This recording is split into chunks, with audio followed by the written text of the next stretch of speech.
You're listening to the RPM Podcast. Listen to it with your ear holes. And here we are again, episode 173 of the RPM Podcast. It is May 11th, 2020 at 8:09 p.m. I'm Scott Riggleman down in Manchester, New Jersey. I'm the host of the show. My brother Tim Riggleman is the co-host of the show. He's up in Farmingdale, New Jersey. Tim, how are you? I'm good, ready to go. And we have Joshua Matthews, our producer. He's down in Waretown, New Jersey. Josh, how are you? I'm all right. I've been in the crawl space most of the day fixing a leak, and I showered, but I still have crud in my eye. It is not fun. Otherwise, I'm good. All right, so once again, we're going to continue on with our local Legends Racing Series. This is going to be guest number 5.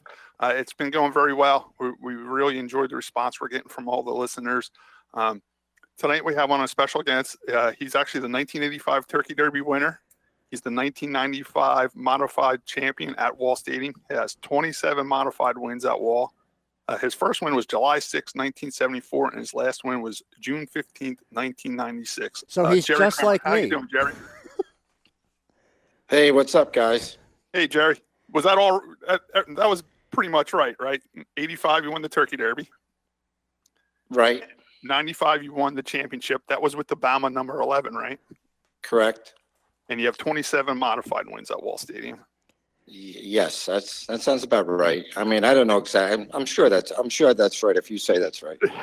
I just get it out of the Wall program. Everybody's like, I can't believe you know all this stuff. I'm like, I just open up the Wall program and get the stuff out of there. But I mean, 27 modified wins for the era that you raced in that's pretty incredible. I mean, you raced during the very toughest times of the modified racing at Wall Stadium. I mean, when we had Doug Walcott on, he said there was legitimately 15 guys that can win any night at that racetrack, and that's the era you raced through. But I know your family started racing even before you. I think you even started with your father, Everett Kramer. Can you tell us how your family got involved in the racing? Well, my father started racing at the local racetracks when every town had a racetrack. He raced at the old Manahawkin racetrack, which was just a gravel pit, and they would just show up there on whatever Saturdays or Sundays, and they would race. And then eventually, they actually built like a little, it was like a small wall stadium. They had an asphalt track right there, and they raced there for several years. And to be honest with you, I don't know what happened to it, but you know, they would get cars from New Egypt. You know, some of the old timers from New Egypt would come down, like Augie Mashira, and I hear Myron Chuck and those guys would come. Gil Hearn would tell me stories about some of those guys used to come down. Stubby Stevens, but that track only lasted 3 or 4 years, I think, and something happened, and I think at the end of that he stopped racing and he got into actually and. I mean, I'm sure when you talked to David Michael there a couple of weeks ago, he got into Garvey racing. Oh, yeah, that's big down your way, the boat racing. Yeah. I got to know your father a little bit down there in the mid-'90s when I was working with your brother over at Truex Motorsports. He told me it was kind of like a club thing. Everybody had clubs back then, and they all had racetracks. And we had Charlie Kramer Jr. on this show, and he told a very similar story about his father had a club in Toms River, and they had a racetrack in a gravel pit, and they raced there. And then Dick Barney also tells the same exact story. They had a club in Lakewood, and they had a racetrack in a gravel pit in Lakewood as well. But your track down in Manahawkin that your father was involved in actually went a step further. They actually paved it and made it like a racetrack, and that track was in the woods there for a long time, closed down. I remember Everett telling me one of the problems they had there at that racetrack, and I even talked to David a little bit about it, was the horsehead flies were very, very bad down there. They used to get eaten alive while they're at the racetrack. And it was hard to keep spectators in the grandstands, and it was hard for people to come there and watch the races. He said it got so bad, your dad told me, that they used to have burn barrels all over the place, and they would try to make smoky fires to keep the bugs away and stuff like that. Yeah, I guess. I mean, you know more about it than I do. I talked to your dad quite a bit about it when I was down there. He also told me about another racetrack down there that was south of where I was working with the Truexes down in Tuckerton. I think he said it was down by a school or something. There was an old Tuckerton Raceway track in the woods there too. Did you know anything about that one?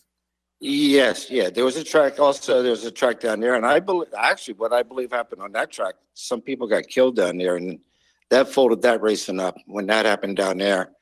I mean, the cars weren't very safe back those days. Yeah, they were pretty much just coupes gutted out and stuff like that. Yeah. I'm just curious about when we talk about these gravel pits, and it's been mentioned a few times on the show.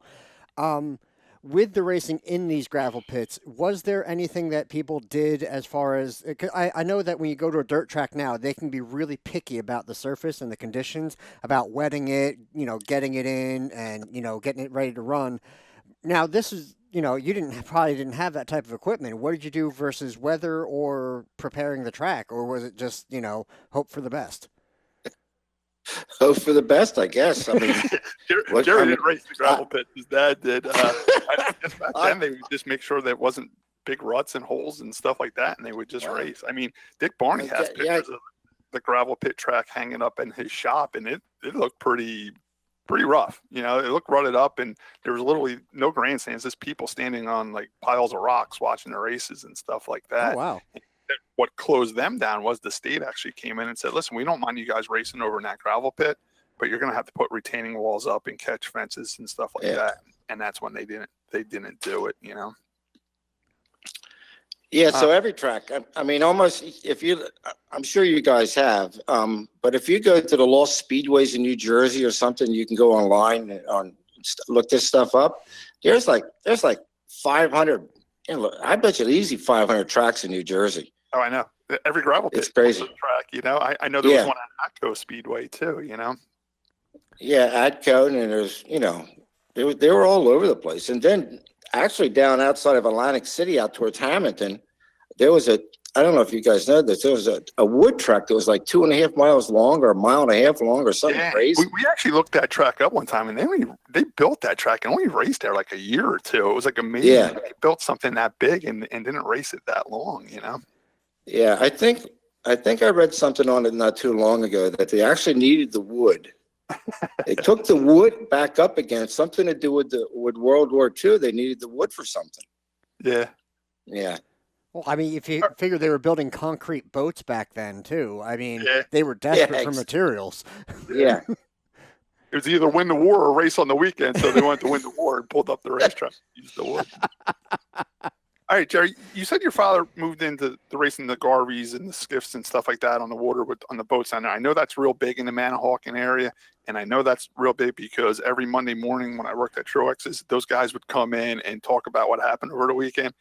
And I thought race car guys were crybabies. Those boat guys take the cake, man. They complained about everything on Monday mornings there. Did you ever do the boat racing? Oh yeah. I mean, before I got into racing roundy rounds, my father had a boat, and I raced when I was 16 years old. I raced a boat, and I actually won the championship that year with it. And Tommy Mike, actually David Michael's father, Tommy Michael, won the championship in his class, and I won the championship in the smallest class you could run in, like a little 2-barrel 283. And I raced it that one year, and I lost interest in it. And I think that was my junior year in high school. And my senior in high school, I just wanted to go racing. I mean, we'd go to Hightstown every Friday night, and we just fell in love with the dirt cars, And so we ended up buying a dirt car first, and it was a piece of garbage, to be honest with you. I think we paid $600 for everything, and we played it Friday nights over at Hightstown, and then we'd go down to Pleasantville on Saturday nights. They were running Saturday nights down there. And we didn't even go to Wall for a couple years. Now, when you started racing at Hightstown, I knew a lot of people remember the big half-mile track, but there was a quarter-mile track there before the half-mile or something like that. Did you start on the quarter-mile track, or did you run the half-mile track? No, we ran the half-mile track. I actually didn't drive the car then. I'd warm it up once we're all down Pleasantville. But my Uncle Tony, I don't know if you remember him or not, they called him Farmer. He actually drove for my father for 3 or 4 years, and I would just run a feature here or there, or run a heat race or warm it up. My first, I think I was probably 21 before I really started racing. Yeah, that's what these kids don't understand now. Half these kids are sick of racing by the time they're 21. And back then, you didn't even start racing. You were like 20. Exactly. Charlie Kramer told the same story. His father had drivers, and he worked on them. And one day he just told his father, he said, "Listen, you either let me drive this car, or I'm going to go drive for somebody else." He wanted to race by the time he was 21, and that's when he started racing as well. It's funny because I noticed too with the boats back then, and Dave even told a similar story that a lot of these guys used to use the same motor in their boat and in their race cars. Dave said the first motor he ran in his race car was actually out of a boat, and it was all full. It was all rusty and stuff. Rusty, the salt water and stuff. Exactly. Well, I'll tell you a funny story on that. So I raced that boat that one year, and then it was a 283, and it sat in the corner. I think we had $40 tied up in it because we had we found it in a basket, and a local guy there built it for me. So the motor sat in the corner, the boat was gone, and I don't know if you guys remember Sonny Rothstein or not, but he had a car. Yeah, and he was in business with Tom Michael. Yeah, exactly. And he blew his motor or hurt his motor someplace, and we let him let him use the motor to go to Pleasantville Wall. I don't know remember what track it was.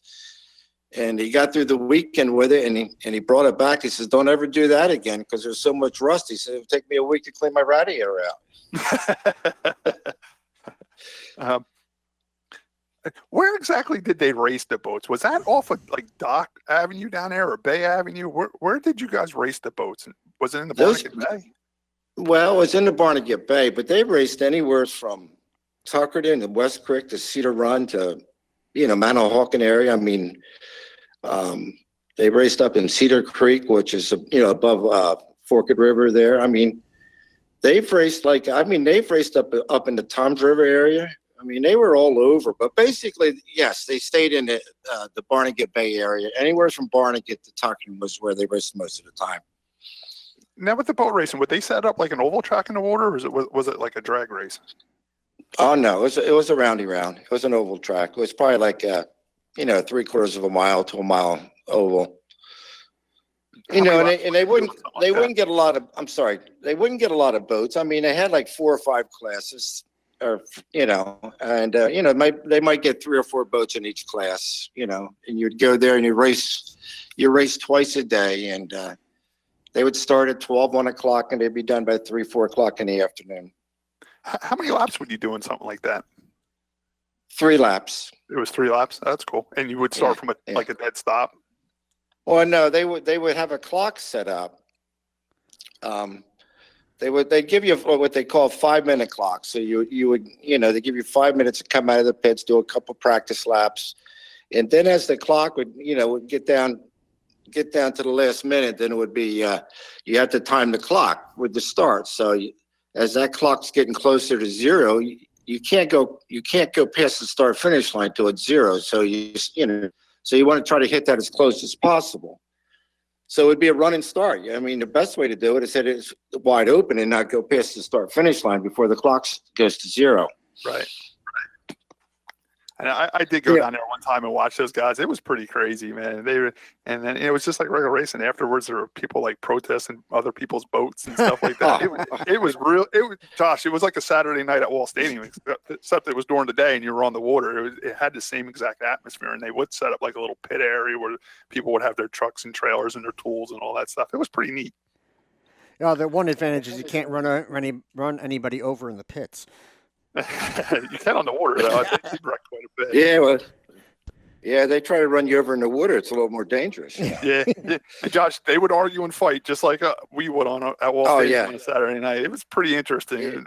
It was cool, though. It was definitely something to do. But people would get mad with their boat and be like, "I'm going to race Wall Stadium," and they'd pull their motor out of their boat and put in like a Troyer type modified car and go race Wall in the Mad division or the modified division, And then they get mad at Wall, pull the motor out of the race car, put it in their boat, and go back boat racing. It was pretty neat. Supposedly the motor that came with my car when I bought it from Felber was from a boat. Really? Yeah. They're similar. I mean, I used to watch Ronnie Buck Sr. build these engines, and he built them similar to the Wall Stadium like Mad motors and stuff like that. It was pretty cool.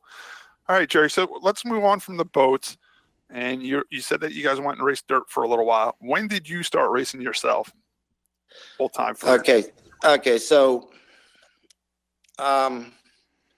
we'll go over the order of cars we had.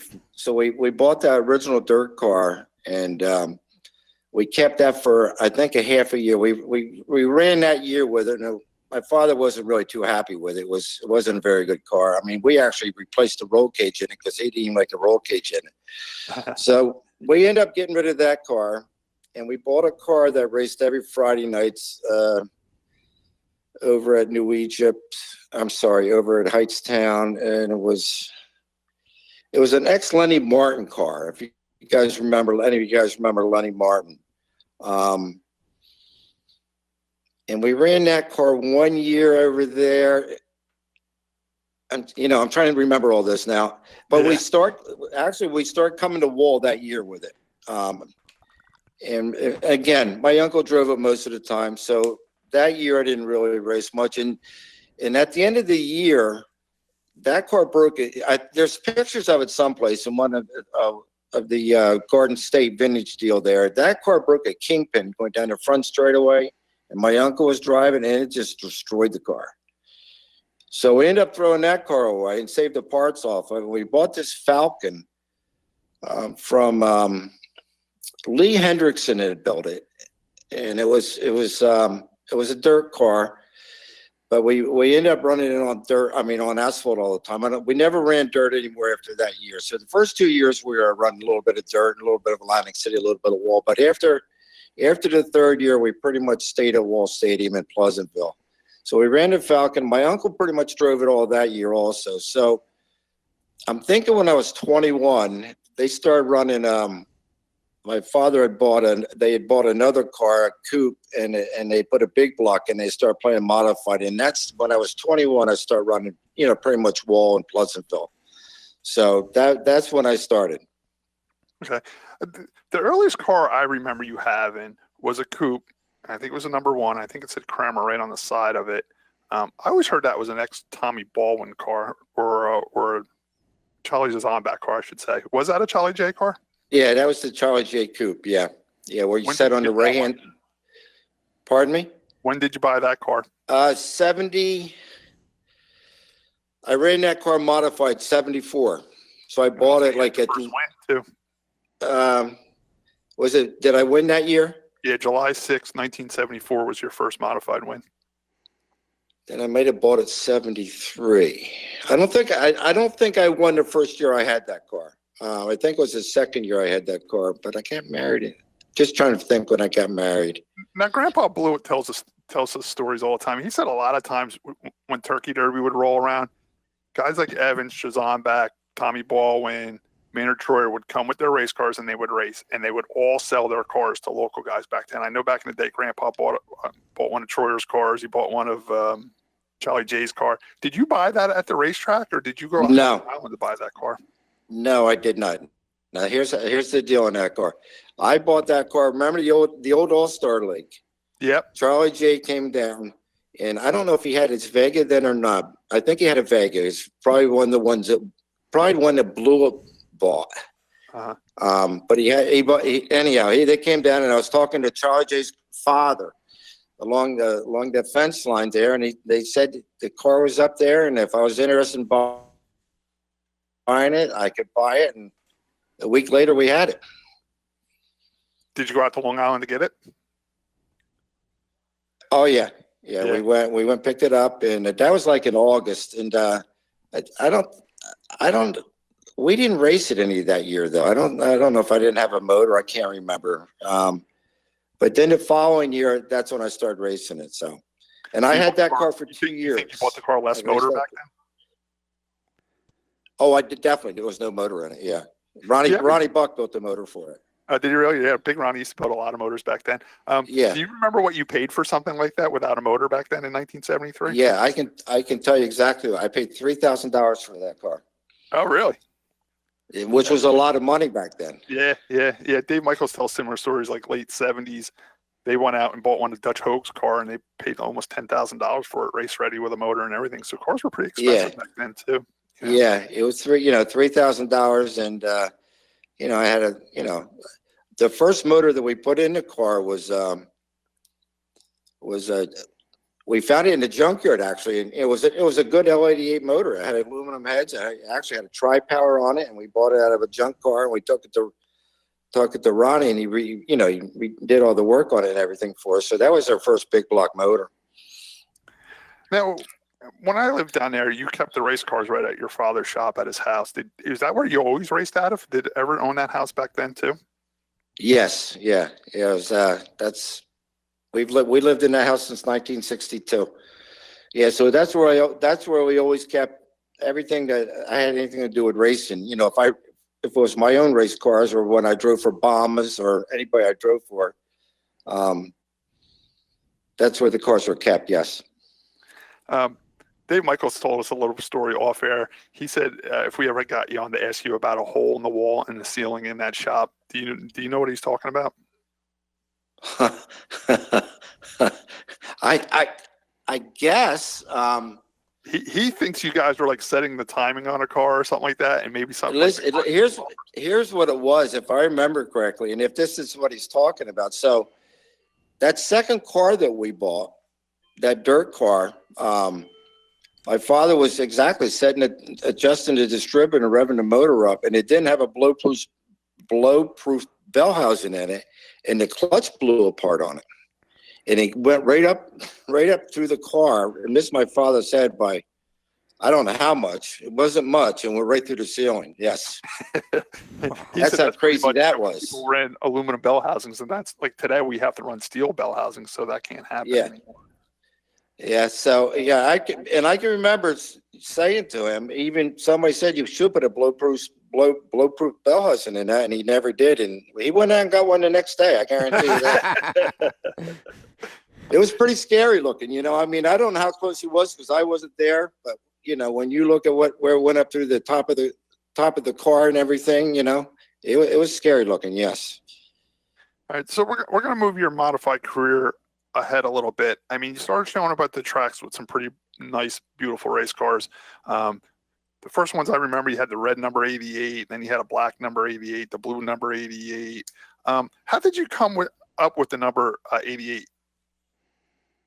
Boy, that's a good question. I don't even know. No? Come on, I don't, you know, you don't even know where it came from?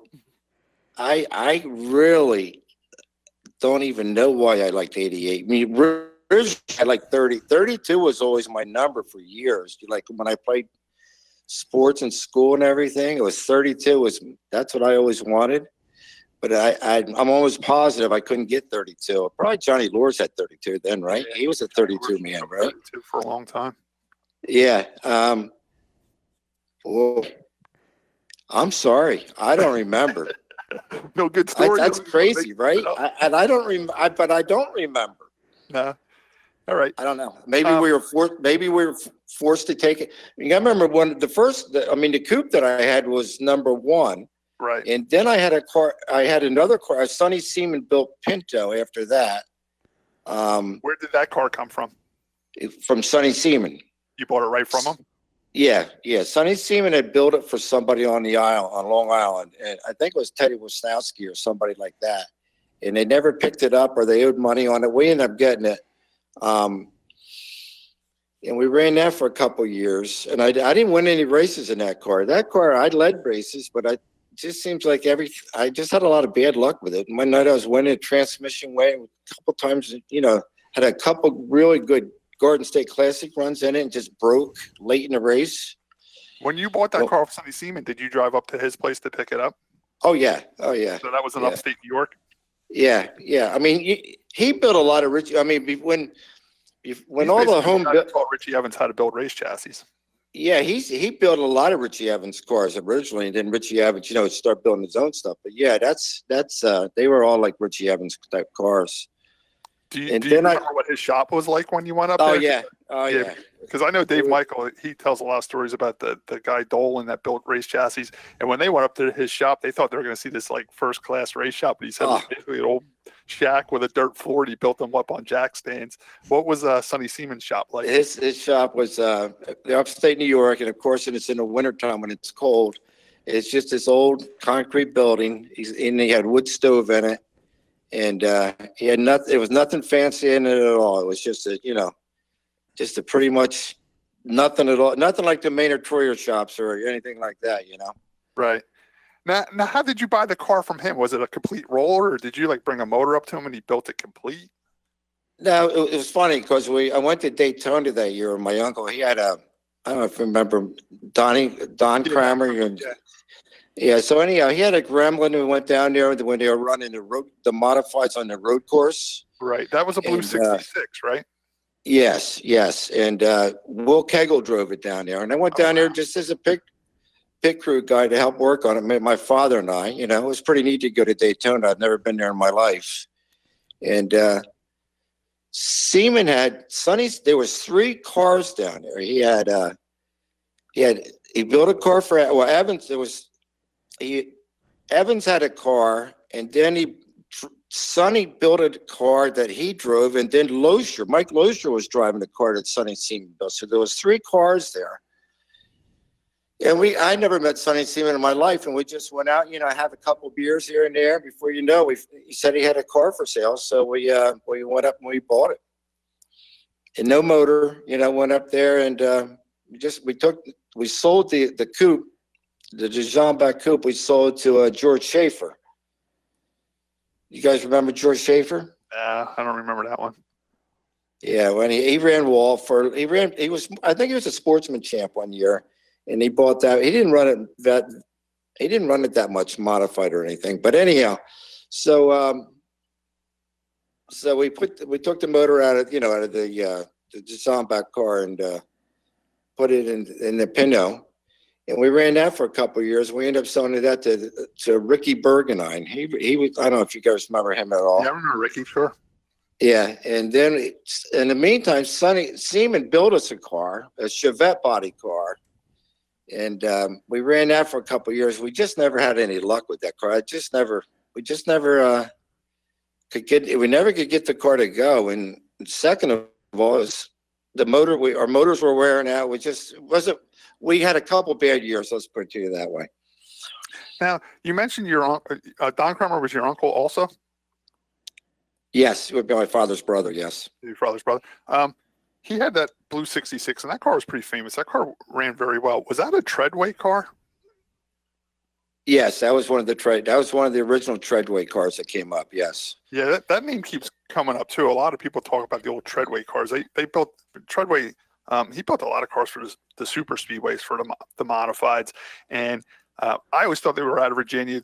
Dave thought they were maybe out of North Carolina, but I had Ray Shea message me. He listened to the show, and he corrected me. They were actually out of Vista, Virginia. Did you ever go to Treadways with your uncle? No, never went to Treadways. I met him, and I know when I was playing when the Winston Cup cars down there for those couple years. Yes. He was around Childress all the time. They said he built a lot of parts for Childress for his Cup cars. Yeah. How did you guys do down in Daytona on the road course with your uncle's car down there? I think they got a 5th. Yeah, because Will Kegel, he was one of the best modified drivers of the time, so I'm sure you guys ran very well down there. Yeah. He had almost positive he got a 5th. I mean, I think he did. I think he got a 5th. I think they did okay. Yeah. I also remember you owning. Didn't you buy a car off of Corky Cookman as well? Yeah, that would be the first. That would have been the first Troyer modified that we owned. I mean, I played around with Truexes. They had a couple of cars before that. Played around with some Troyer cars for a couple of years. But yeah, I bought the first modified we bought off of Corky. Yeah. Did you buy that race ready with a motor or without a motor? No motor. You like buying them without? In fact, I think. Well, I don't like buying stuff with motors because you don't know what you're getting. Right. You can look at the car. You can't look inside the motor.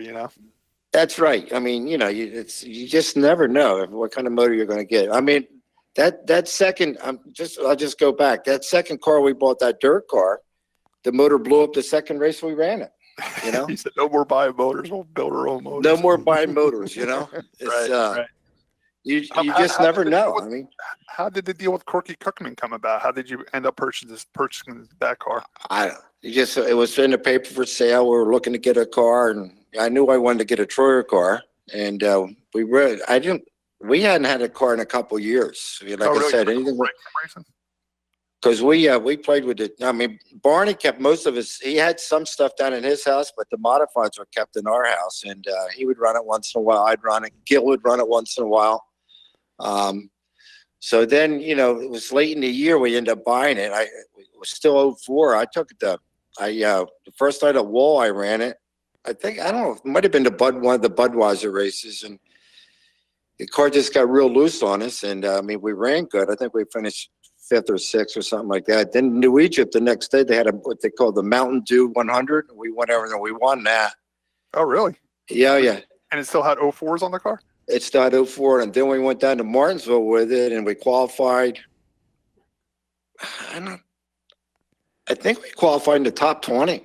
If we didn't qualify, I'm almost positive we were in the top 20 with it, but we ended up getting an early race spin and lost a lap or two, and I think we probably finished 15th or something like that. But that's that car. Then we came to Turkey Derby, and it was believe me, it was a rocket ship. It was fast, and it broke the rear end on it, broke the gears in it really early in the race.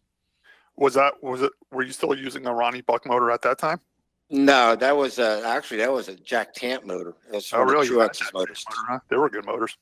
Yeah. It had they were fast, but they had the small rods in them and everything. They ended up blowing them up. But no, that motor was a rocket ship. It was fast. They were fast. They didn't last that long. Yeah. I think you had to rebuild them. I mean, if they have small rods in them, that's why they were quick getting off the turns. Right. Small general rods. Yeah, small general rods in them. You mentioned you had Barney Truex' cars in your shop. He was a big customer of Troyer's, and he bought a lot of his stuff brand new. Back then when he had the old Pintos, were they brand new cars, or were they bought from somebody else too? No, the first car the Pinto that he had was Ronnie Bouchard drove it. It was owned by, I think it was actually, we went to Lenny Bowler's shop and picked it up. Oh, really? It was at Bowler's shop. It was a black number 7. Yep, I remember that and car. Ronnie Bouchard drove it. And it was, I'm almost positive it was owned by M&H, the tire company. It had M&H tires on the side of it, like Race Masters or something on the side of it. Yeah, it had something on the side of it, if I remember correctly. And it was like a test car for them. And it was one of the sponsors on it was Hood, the milk deal up there. Oh, yeah. Yeah, that was on the side of that car when we went and picked it up, and we brought it down. It was that was the original. That was a Pinto that had a Ronnie Buck motor in there. It had a big block, and we ran that for I think a couple years. And I think Steve Springsteel or somebody hung a Vega body on it there at the end, or it wasn't a Vega body. It was a Cavalier body. Okay. All right, we're gonna move onto your first Cavalier car. I think that was a red number 88, wasn't it? No, the first one would have been after we bought the Cookman car that winter, we renumbered the famous 88. So I don't know where the 88 came from, but that's so it was a blue 88, and we ran that between New Egypt and Wall quite a bit, and then the next year we hung a new body on it, and that would be the red 88. Oh, okay, so the Pinto car from Corky turned into your first Cavalier 88? Well, it was actually the Cookman car was a Cavalier already, but the body was banged up a little bit over 2 years of running. So then, like I said, we put a new body. We hung a new body on it that winter. Okay. I also remember you showing up with that blue 88 you had. Did you ever buy a brand new Troyer right from Troyer? Yeah, we had a couple new Troyer cars, yeah. The black car that you got a picture of there, that's a new Troyer car. That was a brand new car. Was that the first one you bought brand new from Troyer? Yeah. Because I remember that car. That car was beautiful. Yeah. You remember who lettered that car? Was that Kaz or Mikey? That was a Kaz. That was a Kaz car. Yeah, that thing was beautiful. Yeah. And then I remember you showing up with a blue number 88, blue and yellow number 88. Was that painted up in Connecticut by that Holmes guy, Holmes and Bear? Yeah. I think they were called. That was Holmes and Bear. Yeah, they did nice work, right? That was a regular body shop, right? And the guy painted modifieds on the side. Yeah, that's what. Yeah, exactly. And I think that car Truex had one like that too. I think they were the last two he did because he just got. I guess he got so big and so popular he couldn't do them anymore. Yeah, he couldn't keep up with them. He was the first one that was starting to like fade the stripes. Like it would start out like a bright yellow and fade to red. Exactly. Beautiful, beautiful race cars, and he did a lot of Barney's cars. And then I remember you took one. Yeah. Up there. I actually, you know what? I think the last race car he painted for, when I worked at Truex's, Barney actually bought a Busch Grand National North car that he was going to drive, and I actually took that car up to Holmes and Bear to have it painted. And they painted really, that car. Yeah, they painted that car for Big Barney, but Big Barney never ended up racing that car. It sat in the shop, and it was a bright red car and had the orange and yellow stripes. And Holmes and Bear painted that car because I remember going up there and taking that car up there, but Barney never raced it. Paint it like that, and I think by the time Martin raced it, I think that's the car Martin. I think he won Loudon with that car. We painted a different color for the sponsor he had at the time, so I don't think it ever ran with that paint scheme on it. But I went to Holmes and Bear one time for Barney, and he painted a Busch Grand National North car for those. Really, I don't remember that. I know what car was that Martin won with. Yes, yeah. Remember that had a brand new Hutter motor in it? No, it was a Hutter. Yeah, it was Hutter. It was a motor shop motor. A motor shop motor? That's when they were moving. That's when they were moving from the V6s to the 8-cylinders. You could run either or. And Martin was one of the first ones to show up with an 8-cylinder. I think he had one. I think McLaughlin had one, and Stefanik had one. And Martin was able to win that race with a brand new motor shop motor. Yeah, I knew it had a new motor in it and everything, and it had all kinds of power. Yeah. That car was actually set up by Zippy. Remember Zippy? He went down and Stewart's crew chief. They actually bought that from Mike McLaughlin and Zippy actually did the whole car. And then when we got it down to the Martin shop, we put the motor and everything in it, and that was a good car. Right. So you raced your own stuff for a while.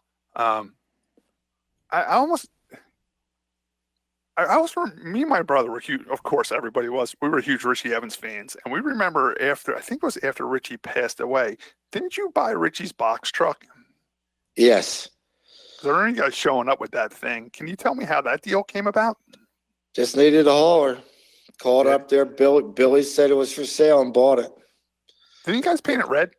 Yeah, we had it red there. Yeah, we hauled with that for a year or two, and I think didn't Jamie end up with that?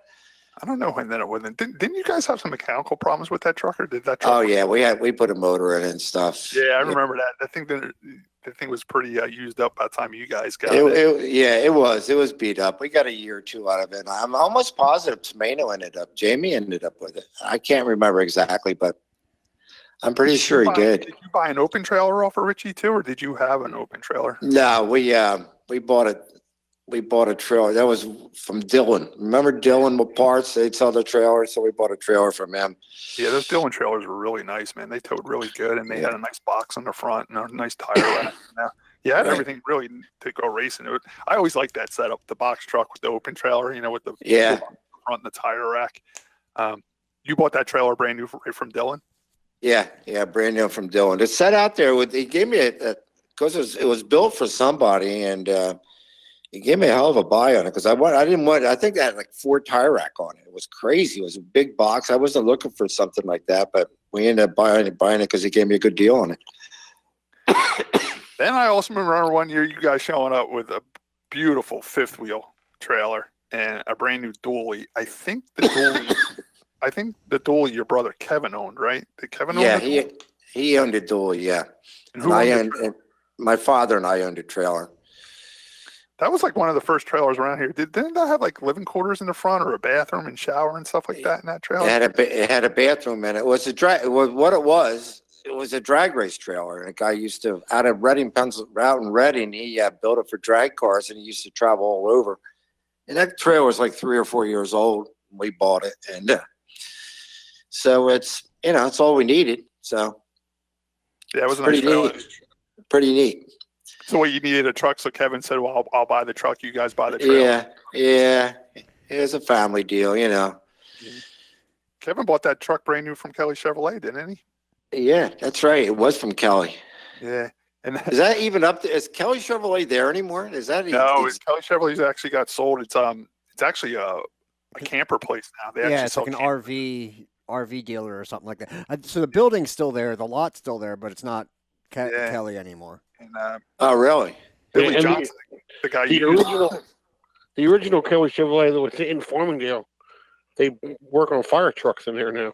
Yeah, and then Oh, they really? built a brand new Kelly Chevrolet closer to 195, and they were there for many years. With Billy Johnson was there running the place, and now it's a camper place. The last time I talked to Billy Johnson, he's like a nurse or something now. Like he says he's doing real good. He's like a nurse, and he's making great money, and he's retirement and all that stuff, and benefits and all that stuff. That was probably before the most recent set of events. Before Corona. Yeah. Yeah. But yeah, Kelly Chevrolet sponsored you for a little while, didn't they, Jerry? Yeah, they gave me some money too. He helped me out a little bit. Back then, was trying to get the Cavalier roofs too, right? Wouldn't you get them right from Chevy? Yeah. Oh, yeah. That's where you had to get them, right from Chevy. Yeah. So I asked Tommy Mauser there a couple turkey derbies or sometime ago if he ever sees Billy. He doesn't talk to Billy anymore. No. Mike started sponsoring you. All right. Well, you mentioned the Turkey Derby. You had beautiful race cars, always beautiful Troyers. They were always spotless, really clean. They were great race cars. 1985 Turkey Derby, you did something a little bit different. You showed up with a black and gold number 0 owned by Ralph Solomon. I don't even know how you pronounce his name, Sloan or something like that. How did that deal come about? So that year, that's the year I drove for, remember Frenchie? Oh, yeah, we're skipping over that already. So Ralph's car was before Frenchie? Ralph's car was after Frenchie. So I drove, we ran the tour quite a bit that year. I drove for Frank. And Big Ronnie was the crew chief. Little Ronnie was involved in it. Big Joe was involved in it. Yeah, let's talk about a little bit about that real quick before we get to the Ralph deal. You drove for Frenchie. Frenchie was known for buying one of Maynard George's last cars, one of the last cars that Maynard George drove at the Race of Champions. And he had Tony Hirschman drive for him for many years. Me and my brother know that car very well because we were neighbors to the Bucks. We lived up the street from them. And that car was housed in Ronnie Buck's shop. And Ronnie Buck Sr. basically oversaw that car. You wouldn't want to call him the car chief or the team manager. That car was housed there. They actually had a couple cars. I think Barney's car was even in their shop for a little while. And Ronnie maintained that car when they did some racing at like Martinsville and the Race of Champions and stuff like that. I know Tony Hirschman raced it for a while at Wall Stadium. So you drove that car after Tony Hirschman? Yes. So I think when I got involved, there was the old original Troyer car you're talking about, the last car Troyer drove, and then they bought that car, and then they bought another car from Troyer because I really ran the newer of the two cars. Okay. And we ran, the whole year. Well, not the whole year, maybe up to August, and we went separate ways in August. Okay.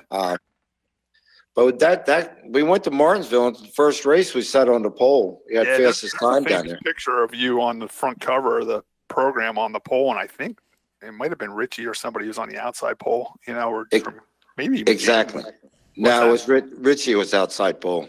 Yeah, and you were on the pole. That was a pretty historic event for you to go down there and sit on the pole because they get the best down there. Yeah, so we sat on. We didn't win. We ended up top 10. And then when we went back to Martinsville with it, we had fourth fastest time for the spring race when he ran with the Winston Cup cars. It was running second late in the race and broke a gear on that car. The rear end broke on it. And then we ended up running, like I said, we ran the tour quite a bit, and we went our own ways in August. And that's when I still had the black car, that black car that you like so much with Cos letter in it. Yep. So I ended up selling that car to Stevie Parks. And so I was without a ride for Turkey Derby. And we was up Stafford one weekend they had a 200 lapper up there Labor Day week. And Barney and I went up. Barney Truex and I went up there. And Ralph was walking around there. And he started talking to us. And he asked me what I was doing for the rest of the year. And I said, not doing anything right now. So we tried to hook up for the Thompson 300, and we couldn't get our act together on that race because I had to work. And then we just came down to Turkey Derby, so I'll come down to Turkey Derby. So I ended up jumping in that car for Turkey Derby, and just was fortunate enough to get start up front, and took the lead like early in the race. I think Lenny Boyd was winning, and something happened, and I got underneath of him, and forget the whole detail. But anyhow, I ended up leading probably 120 or 130 laps of that race. Yeah, you dominated that race. And why I was so surprised, we were always used to seeing you in these sparkling clean Troyer cars. And when I was a kid then when that happened, and I was a Jerry Cranmer fan, and I seen you roll down the hill to practice in that car. I looked at that car. I said, it from the grandstands as a kid, it looked like a hunk of junk. You know what I'm saying? It looked like an older car. The paint scheme looked like it was primer, but that was always Ralph's famous paint scheme, the gold and the black, Right. He's Jerry Cranmer driving that car. And then by the end of the weekend, I said, oh, that's why he's driving that car. You totally dominated that day. And I think he shocked a lot of people that you won in that car first time driving it. Yeah, well, I shocked myself. You jump. Let me tell you, I jump in that car and I go out in the first warm up.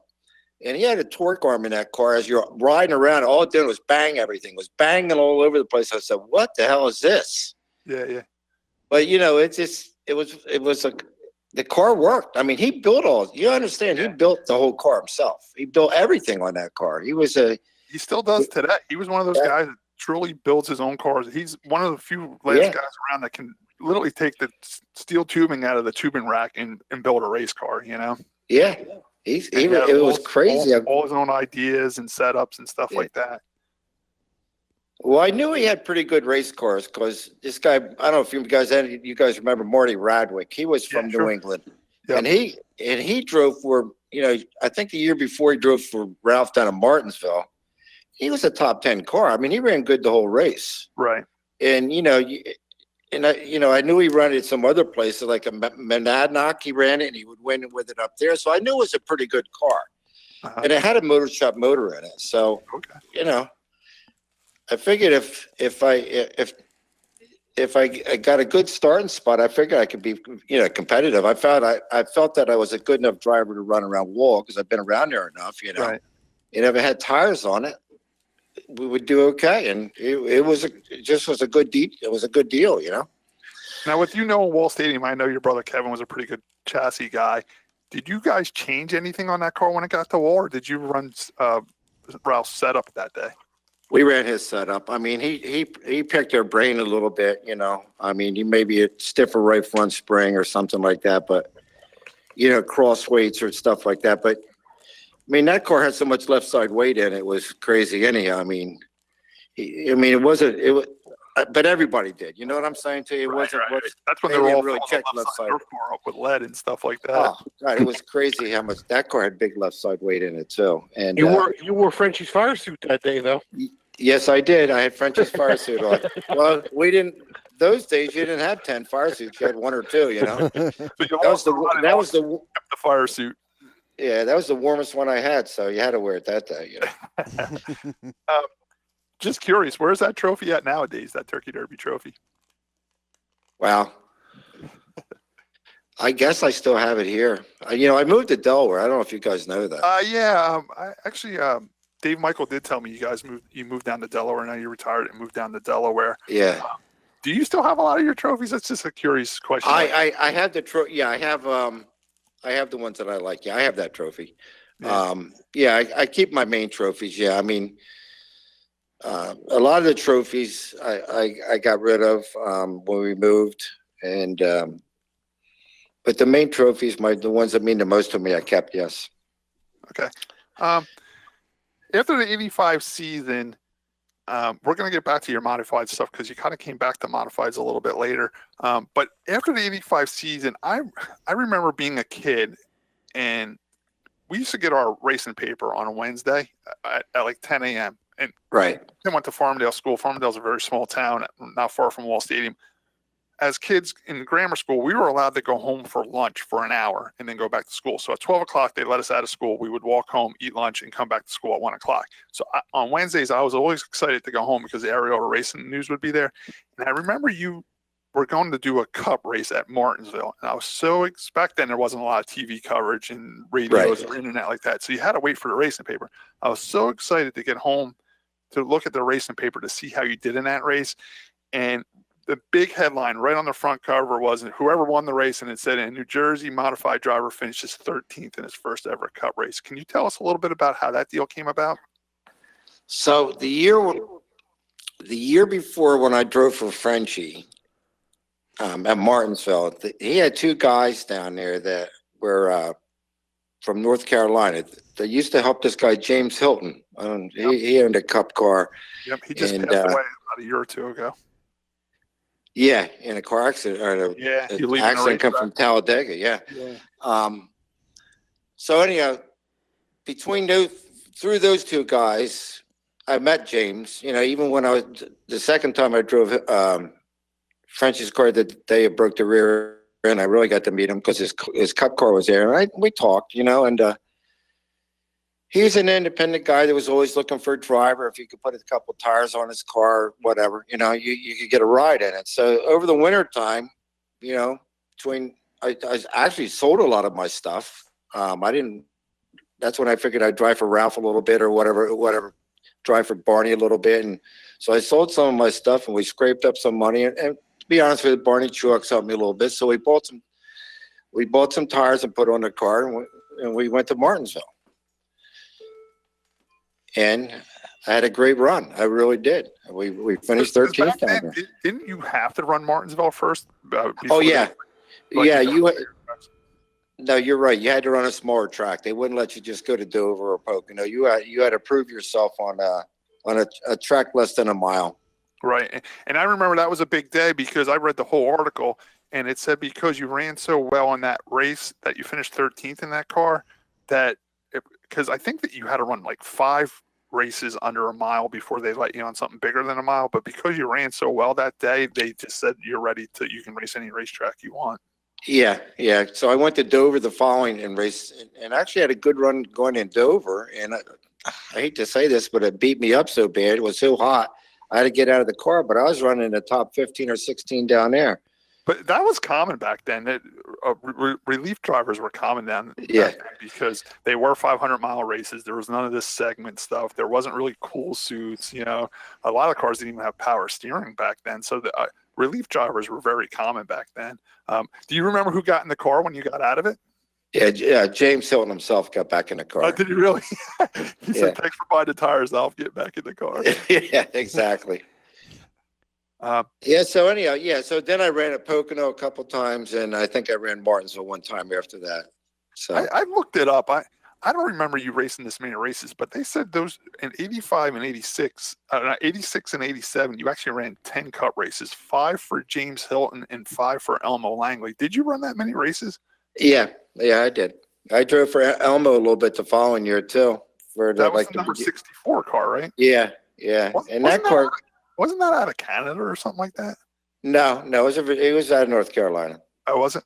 Yeah. I remember he used to tow with an open trailer and like a utility truck pickup, right? Yes, he did. Yeah, he had like the old style truck with a open trailer, and he put all his tires up on it and everything. Yeah. So what tracks did you run in 86 with James Hilton? So we ran Martinsville twice, and we ran Pocono twice and Dover once. And then for Elmo, we ran Wilkesboro, Bristol, Rockingham. Wow, you picked some tough tracks. Yeah, and Martinsville, Richmond. Oh, wow. The old style Richmond, right? The half mile? Yeah, no, the old style, yeah. How did you pick the racetracks to go run at? Is it you just felt because maybe the smaller tracks you would have a better chance with that type of equipment, or was it just the next race and you had money to go racing? No, I'd like the smaller tracks because I was used to the smaller tracks, and to be honest with you, their equipment. I mean, they were down on horsepower. They were probably down on their cars weren't that great, but you know what? If you went to Charlotte or you went to the bigger tracks where aerodynamics met a lot and that 20, 30 extra horsepower met a lot. Right. I just felt, the shorter tracks where it was just more handling and you get away with less horsepower, it'd be a lot easier, to qualify and stuff. How did for every race you attempt? What's that? You qualified for every race you attempted in the Cup division? Because it was even hard to qualify back then. Yeah, no, I qualified for every race. And that's when they were getting 45 cars, you know? I know. I mean, 48 cars. I know. It's like back in the old Wall Stadium days. You know, you talked about, and I just want to backtrack here, like when you talked to Dougie Walcott and Dave, you know, back in the day, I mean, when I started running modified, they would have 30, 35 modifieds there.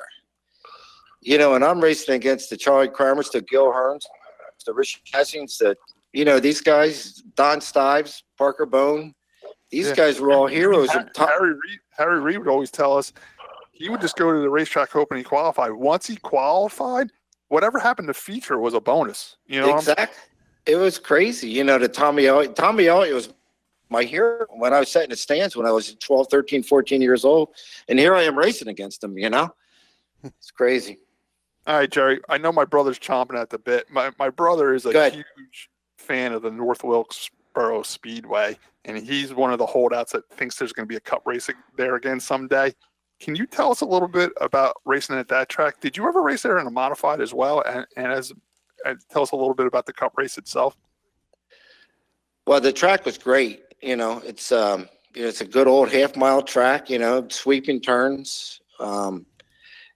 I loved racing there, and we it was funny when I drove for Elmo there.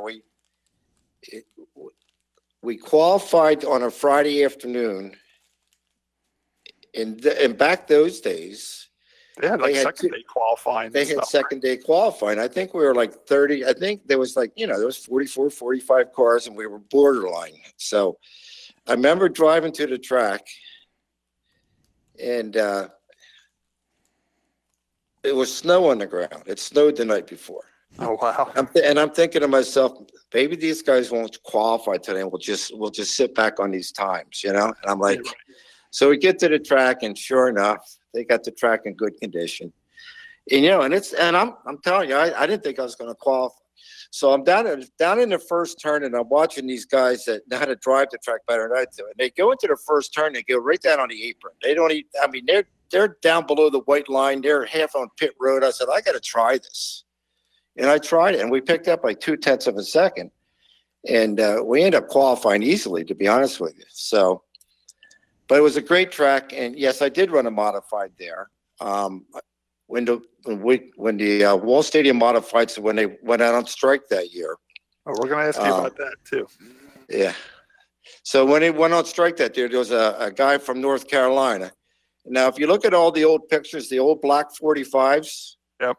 Remember the cars with Satch Worley in it? They'd come up to Pocono and everything. Oh, yeah, I mean, yeah. Trenton. Well, yeah, Kirk Brown or something, right? Perk Brown, all those cars. Well, this guy had a modified down there. It was his name was William Mason.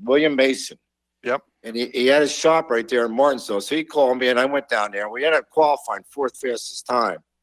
And but we didn't do that well in the race. The car got loose. I think we were a top 10 car, but we didn't do as well as we should have. That had a performance technology motor in it.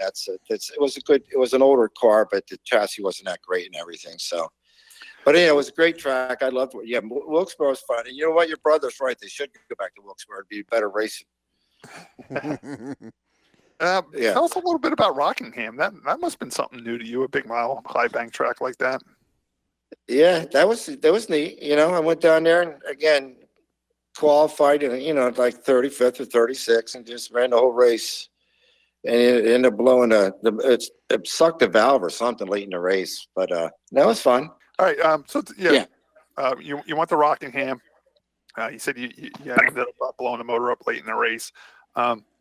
Was Dover the only race that you had to get out of the car? Yeah, Dover was the only track. That track was that tough, huh? Well, first of all, 95 degrees that day. How hot was it? It was crazy hot. It was probably 95. It was hot. It was one of those hot days. Uh-huh. You know? So I ended up burning my leg real bad that day, too. You know, against the transmission. So it wasn't very fun. You there? Did you ever want to give it like another chance at Dover? No. Nah, you had enough of Dover after that. That's I shouldn't say that because if I'd been in, if I had a cool suit, that's when the cool suits were first starting to come out. Right. And I didn't have a cool suit and just a regular old fire suit. Like I said, by the transmission inside the car, I burned my leg and I was just wiped out, to be honest with you. I couldn't believe I was that tired, but it beat me up. How did the guys down south treat you? Like, Darrell Waltrip and all those guys. Did they treat you with respect or? Yeah, they did. You know what? I mean, the first thing they look at when it's somebody like myself comes down there, and Ricky Rudd told me this, they look to see how you drive the car. They want to know who you are because, they're going to pass you a bunch of different times during the race because, they're going to lap you, quite obvious. And they want to make sure you're under control and that you're not, that you're not wild out there or anything. So, yeah, I mean, I had no problems with those guys, Out of all the Cup tracks you ran, which one was your favorite? Martinsville.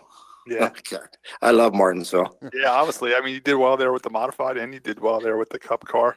Yeah, I mean, when I drove Elmo's car there, that car, for some reason, I couldn't get it loose enough in time trials. I mean, Brian, actually, you could ask Cisco was with me down there that weekend. And wow. Yeah, we're going to get him on one of these days. Ask him about it because he was standing next to Elmo when we time trialed, and I got a really good first lap in.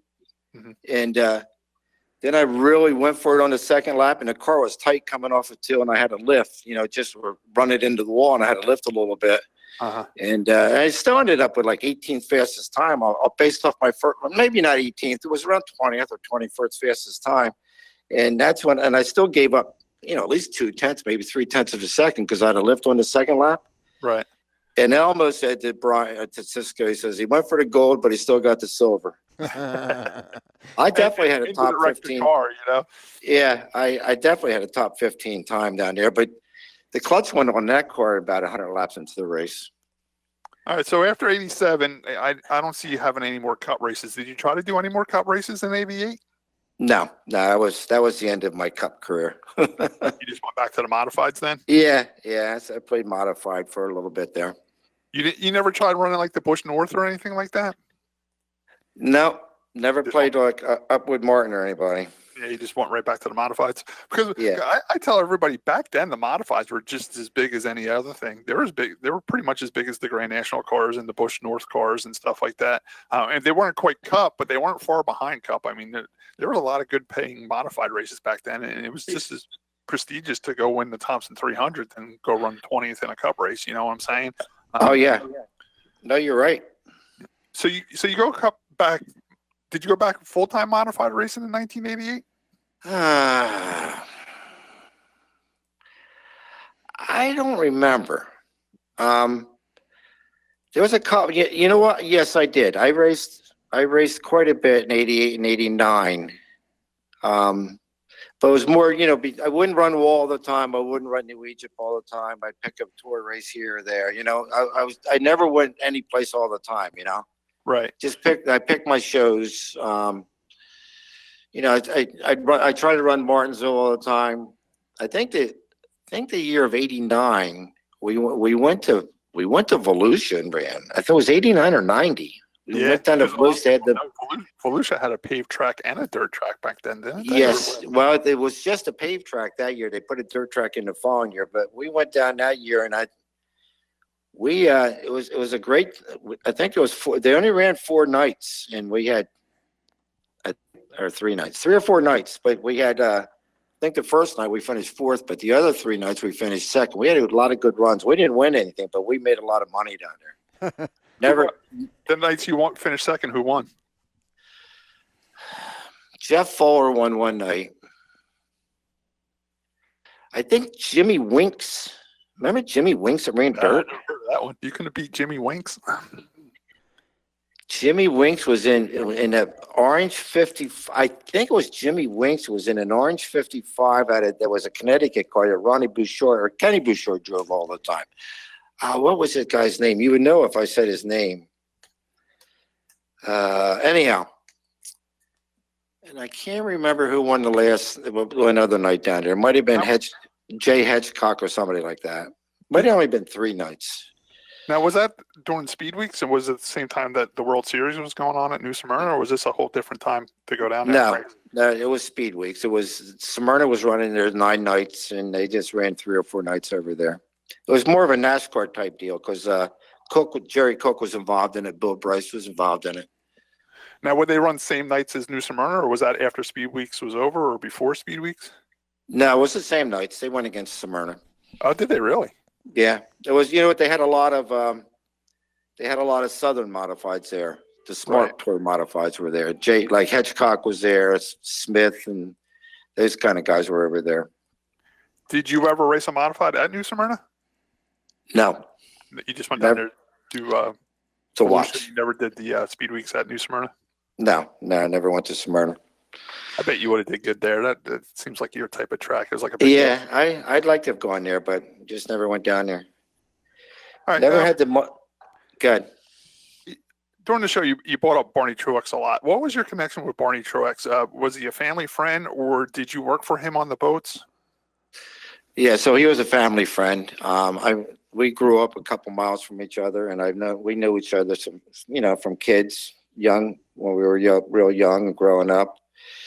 And then I ended up working on the boats with him for 15 years.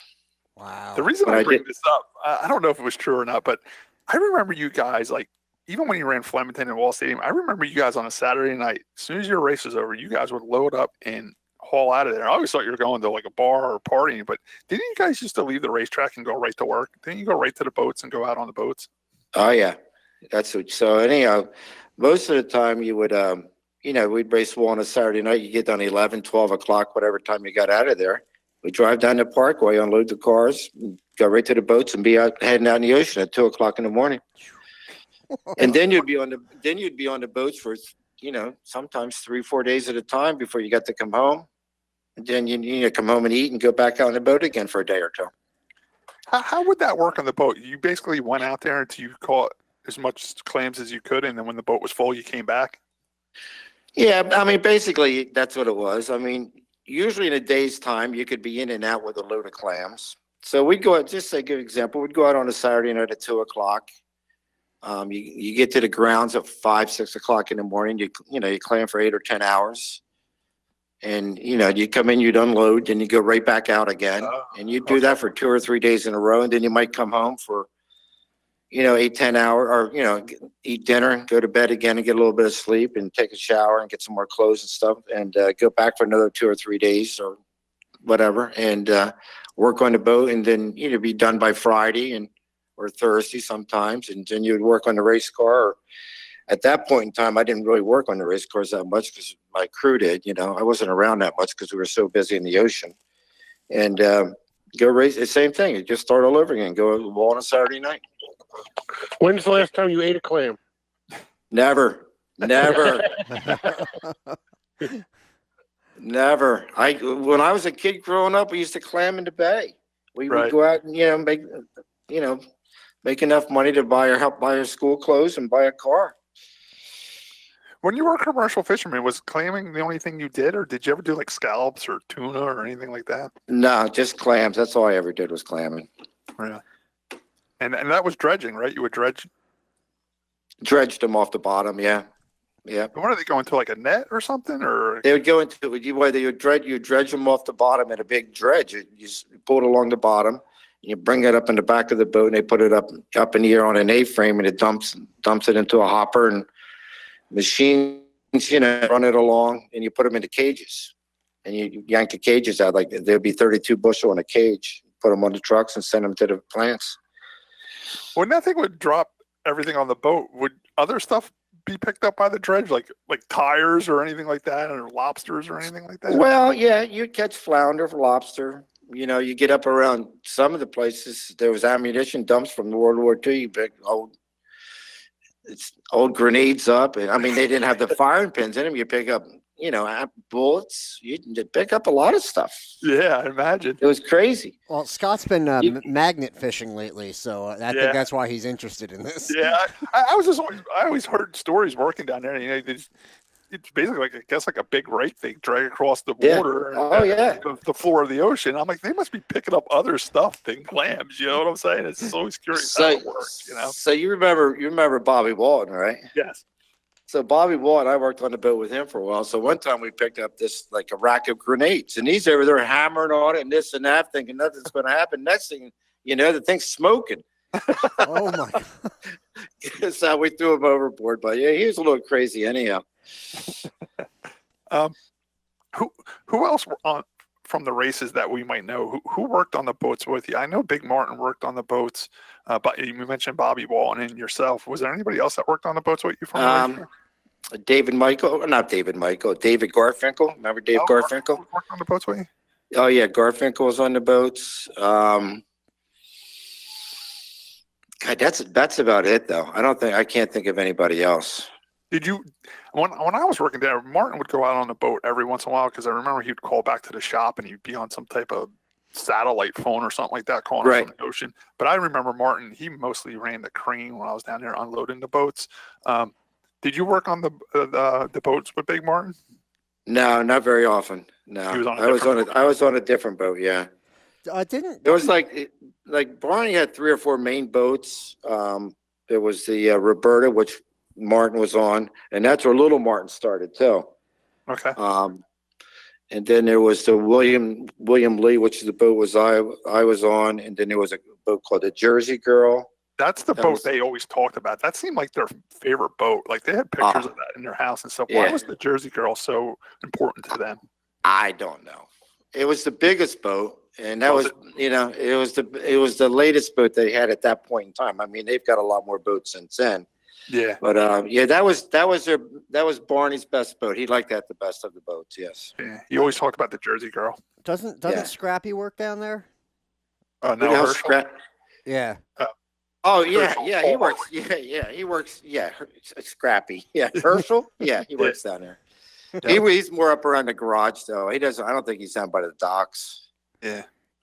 Okay. Yeah, he's around like the welding shop and stuff like that. I knew he was involved somehow. I didn't know to what level. So. Josh, the cool thing I learned about Barney Trucks when I worked down there, and Jerry, you can correct me if I'm wrong.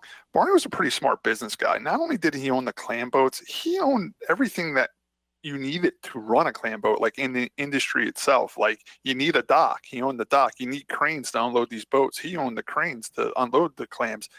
A lot of repairs need to be done on these cages and these dredges Jerry's talking about, and you needed a welding shop. Barney owned a welding shop. So he did more being self-sufficient. Yeah, and other boats would have to pay to use his docks to unload them with their cranes and put them on the trucks and stuff like that. This is true. And he owns the plants now too. And he took it a step further, and that's what the Sea-Watch. Oh yeah, he owns. He's probably the biggest there is around. I mean, I don't know if there's anybody even close to him now. Yeah, I actually visited with Barney in November. We went down to Homestead to watch the last race of the year down there, right? And we stayed in the Keys, and we actually drove by Barney's house, and he was home, and we stopped and talked with him. Little Barney was with him, and Oscar was there, and we sat with Barney for a while and talking and stuff like that. He seems like he's doing pretty good. Right. House down there in the Keys, it was good to sit and talk racing with Big Barney a little bit. He's a great guy. He always treated me well. Oh, he's a good man, good person, a real good person. Always took care of me.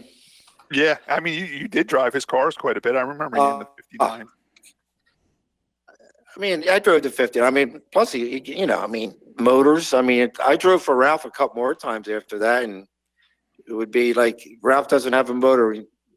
And Barney would say, well, we're going to give him a motor. Just take it to Martinsville and run it, Right. So let me tell you, there's one other funny Ralph story. Let me just get into Ralph. Ralph's a great guy. Don't get me wrong. And he's tough to drive for because he's not in a rush to do anything. So we're, I get married this is a story. I get married on a Friday night. And we do it on a Friday night just because, all my friends are racers, so you don't want to interfere with what goes on a Saturday So we get married on a Friday night. We go on our little honeymoon. We come back. We get back on a Wednesday. So we take off for Orange County Speedway in North Carolina on a Thursday.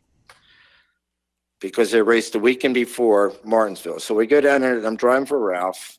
I get down there Thursday afternoon.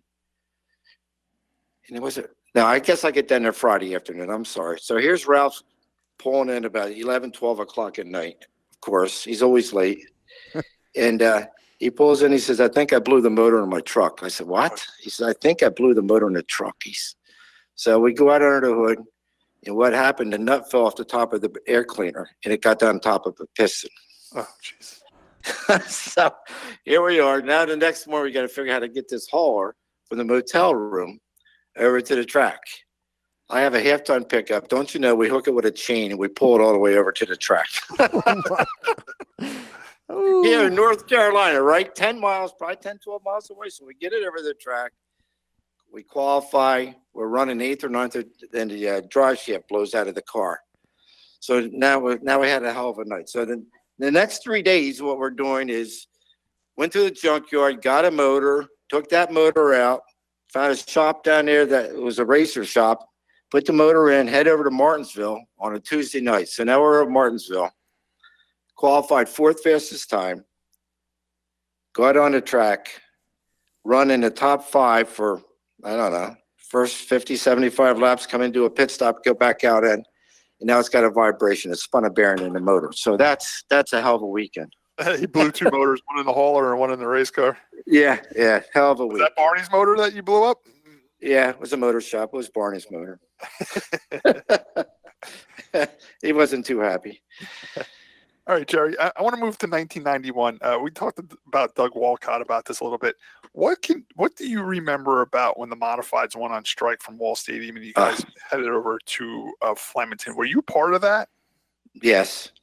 Well, I think everybody was part of it, weren't they? I mean, yeah, Doug said pretty much everybody was anonymous. They wanted more money or they were going to go race Flemington. He said pretty much everybody was on board. Yeah, I mean, it was ugly. I mean, they pretty much made their mind up that, that he was going to pay more money. And her excuse was because Tucker was involved in, Kelly Chevrolet. And it just sounded like she didn't want to give any more money out because I don't know if she was giving Tucker money or not with Billy. I don't know what the whole deal was, but, she didn't want to give any money up. And then it was, when the summer crowds show up after Memorial Day weekend, we'll sit down and talk again.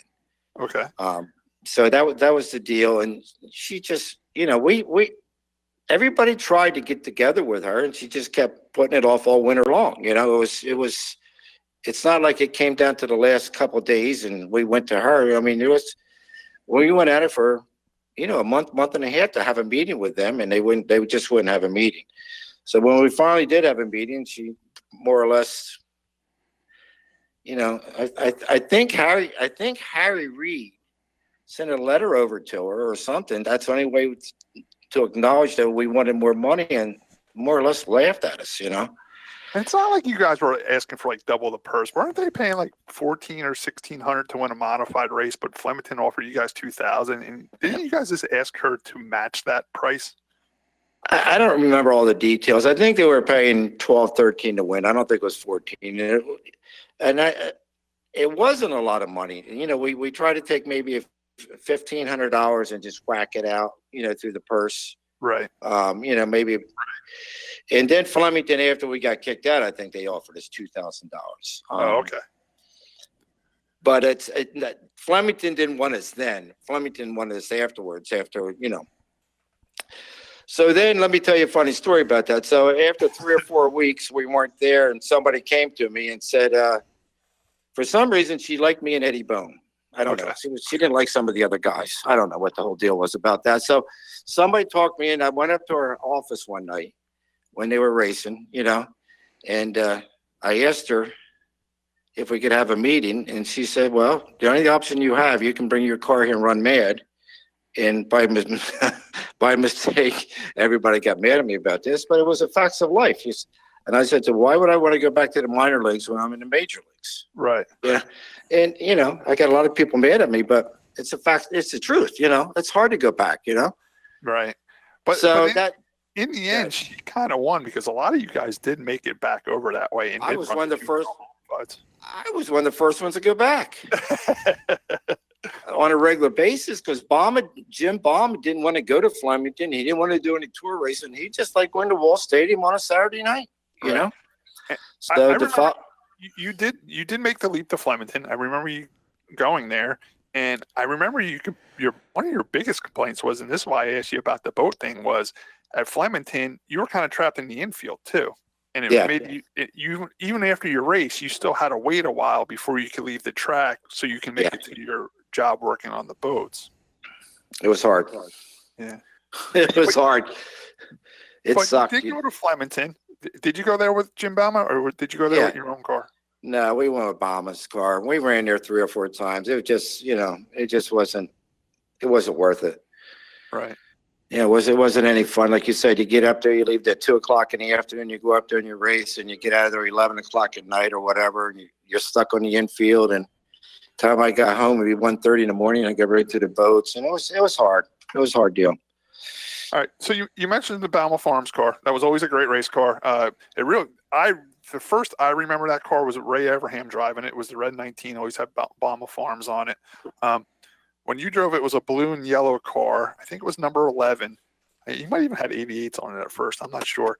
And it was a Raceworks car. Can you tell us a little bit how that deal came about? Yeah. So Ray and I was always pretty good friends. Ray even drove my cars for me, or my father's cars, whoever it was, several times. But Ray and I were friends for years. And when he was thinking about, more playing with the Cup cars, and, he had those, that Australian deal going on up there, Red Coat or whoever it was, Dick Johnson. he didn't really think he was going to drive modifieds anymore. So he called me. He asked me if I'd be interested in driving for Bama. And I said, sure, why not? I wasn't doing anything else at that point in time. It was that year I didn't drive I drove a couple times that year I actually won a race with that car, number 24 off of Long Island, and I flipped it down the front straightaway. If anybody remember that, I flipped it like 5 times on the front straightaway one night. Wow. Yeah, whenever Martin started in front of me, I think I was 13th, he was 12th, and he lost it on the start. And I went right over top of him and destroyed this guy's car. And so I was sitting out, and then it was in the fall of the year, and this is when Ray called me. I said, sure, why not? So he says, well, give Jim a call and see what he wants to do. I'll talk to him. So I called Jim up. And he said, well, I don't know what I want to do. He says, maybe next year, let me think about what I'm going to do. I said, okay, so if you're interested, give me a shout. So about a week later, he calls me. He says, you want to run Turkey Derby? I said, sure, we'll run Turkey Derby. So we went up in the car and we practiced with it a couple of times. And that was the Evans car. That was the pro body car. You ran that car? You ran that? I ran a Turkey Derby one year. Okay. That's the first time I ever ran that car, and we got a 5th or 6th with it, I think. Matter of fact, Ray still has that car, and that's at his shop down south. He actually restored that car. Yeah. I remember that car having a Hegeman motor. Did it have a Hegeman motor in it when you ran the car? Yeah. I think when we bought the car, it had a Hegeman motor, and when I got it from Ray, but we ended up putting a performance technology motor in it. The one I had still sitting in the garage from when I ran the year before. Okay. So I still had a motor, and so we ran Turkey Derby, got a 6th with it, or 5th, whatever, and then I knew I didn't want to run that car anymore. I could never get used to an Evans car. I was never happy with them. You had that white 88. That was Ling's old car. You ran good in that car, though. Yeah, but I could never get used to them. I couldn't sit in them right. They were always tight on me. I wasn't, I mean, everybody remembers Richie Evans, and of course, when he walked by, he looked like he was 10 foot tall because of how famous he was. But he was actually a short guy, and he was. His cars were tight inside of it. And Jerry was a bigger driver like me, and it is hard to get into an Evans car.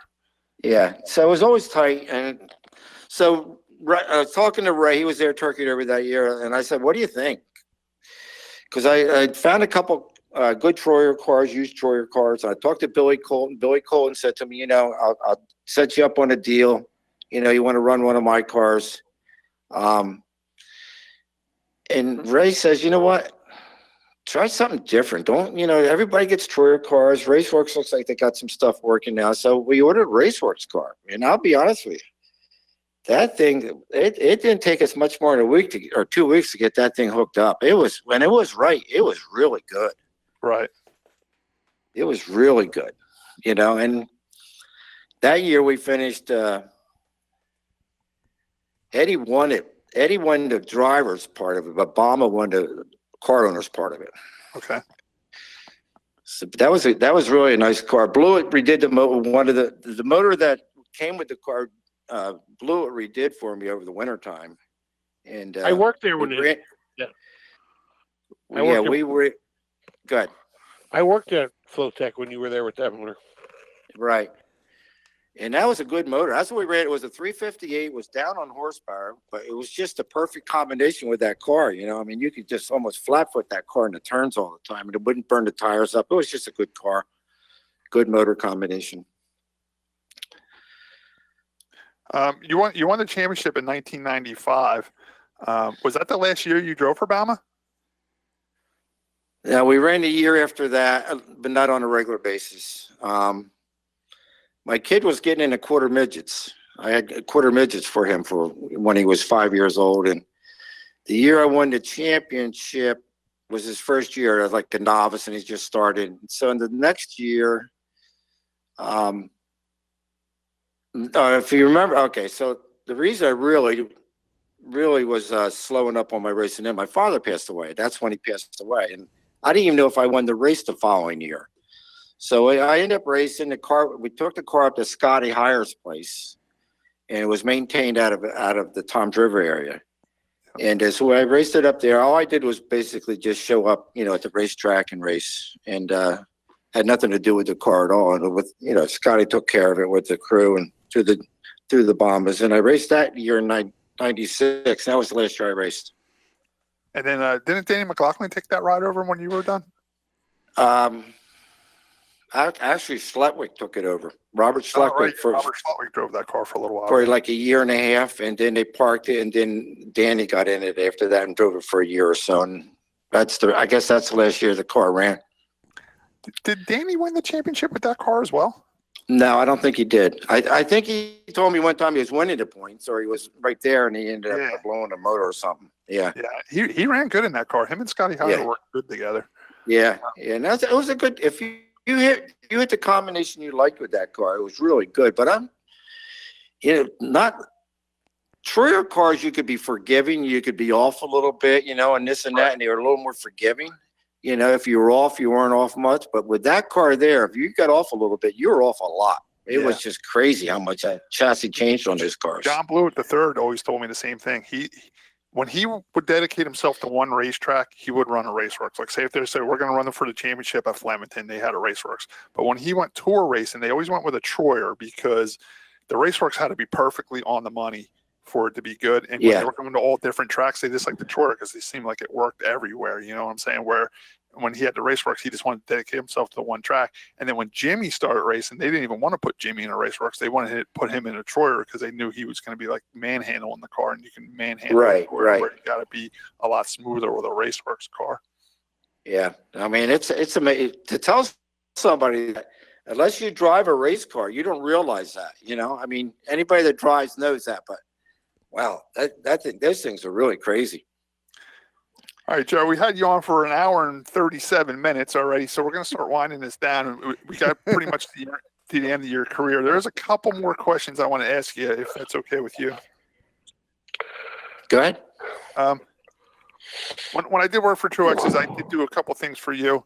When I worked at Truex's, your brother, Kevin Kramer, who you know what? I want to ask you about that real quick, too. I remember Kevin Kramer racing himself, and he had a beautiful mini modified car that was painted like your full-size modified car. Do you remember anything about that mini modified car? Yeah, he did. So he ran the year before. He had an older Troyer, I think, or something that he ran Sportsman at Wall. Mm-hmm. And so he had his bug up. He wanted to do this mini deal over New Egypt. So Jerry Salmino, now his son runs it now, right? The Salmino kid. Timmy Salmino. So he had this really nice mini modified, and they end up making some kind of a deal, swapping the whole thing for a car with no motor in it or something. And that's how he ended up getting that car. The car was off the island. And so he traded the Solomitos for like a full-size Troyer modified for a mini modified. Yeah. I don't think it had a motor or anything. I don't remember all the details, but that's where it came from, and it had something to do with the swap there. Yeah. And he painted it similar to your car, right? Oh yeah, it was exactly. Yeah, and that thing was that was fast. The car was fast. It was real fast. Did you ever take it out? No, I never played with it. No. And that was kept right at Everett's house too, your father's house? Yeah, we had 2 cars. Yeah, we could put 3 cars in that garage if we had to, Yeah, it was a nice sized garage. I remember that. Yeah, that was a cool setup. You know who's there now, don't you? My mother just passed away. Kramer's in there now. Is that true? Yeah. Kenny was Toes, right? Yeah, that's Toes. Toes is he's in a wheelchair now, though, isn't he? Yeah, he got hurt in one of those crazy boat deals. That's the second time he got hurt in a boat. Didn't he lose his toes in a boat wreck too? No. No, he lost his. I'll tell you the story on that real fast. So when he was 15 or 16 years old, and maybe 17 or 18, I don't remember.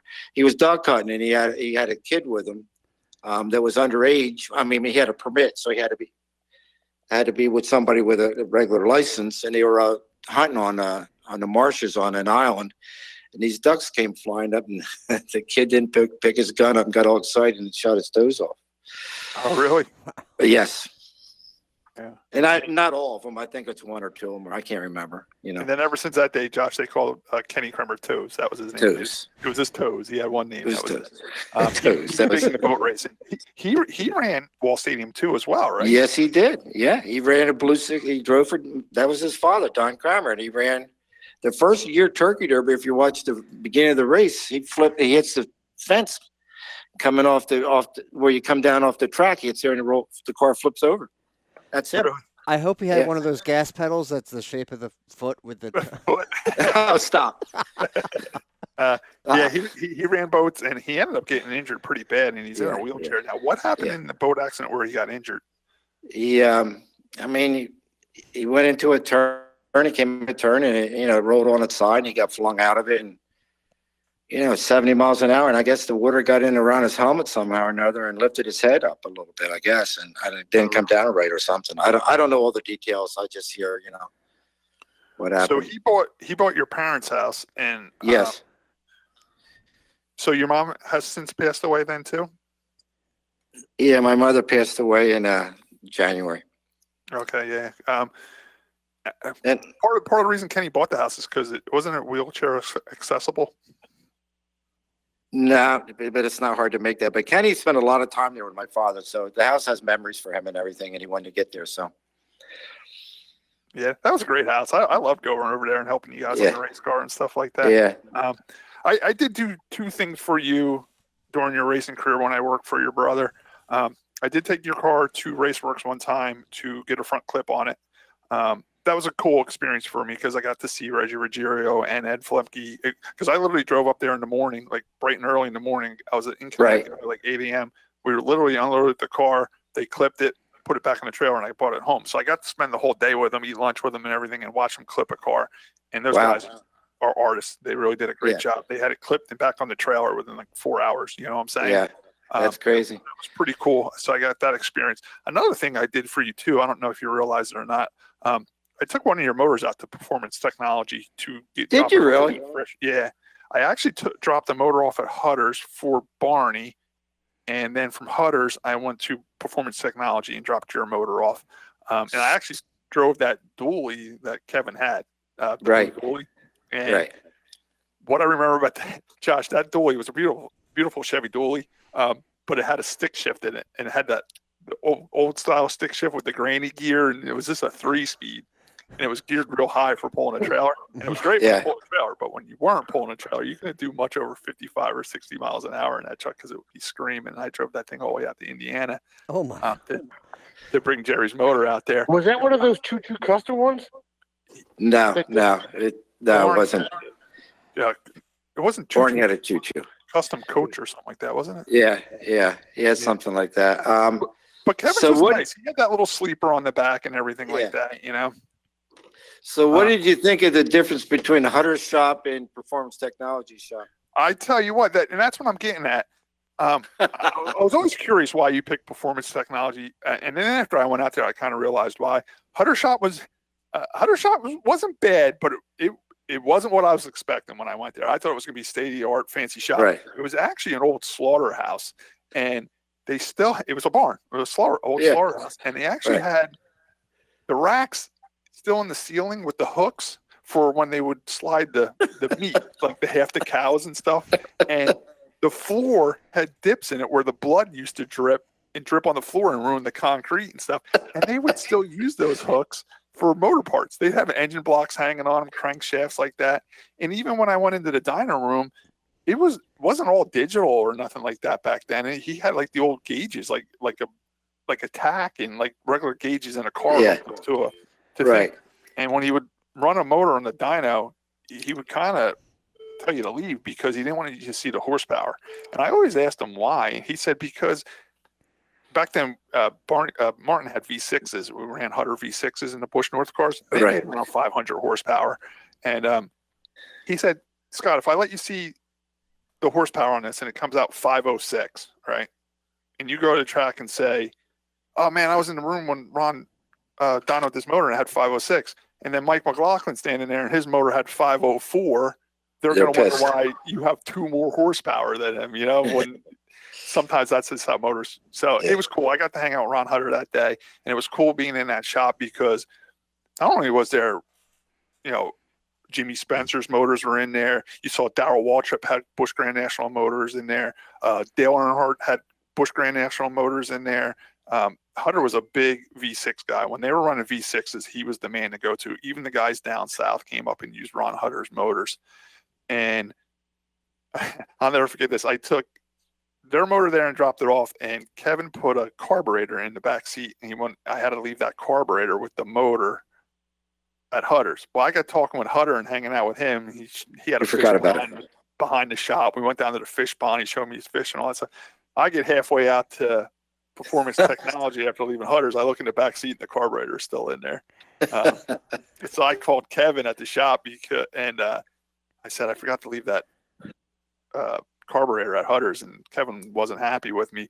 But what I did learn that day was when I got to performance technology to drop your motor off, I told him, I said, I might have to go back to Hutter's now because I forgot to leave the carburetor so they can dyno the motor with the carburetor.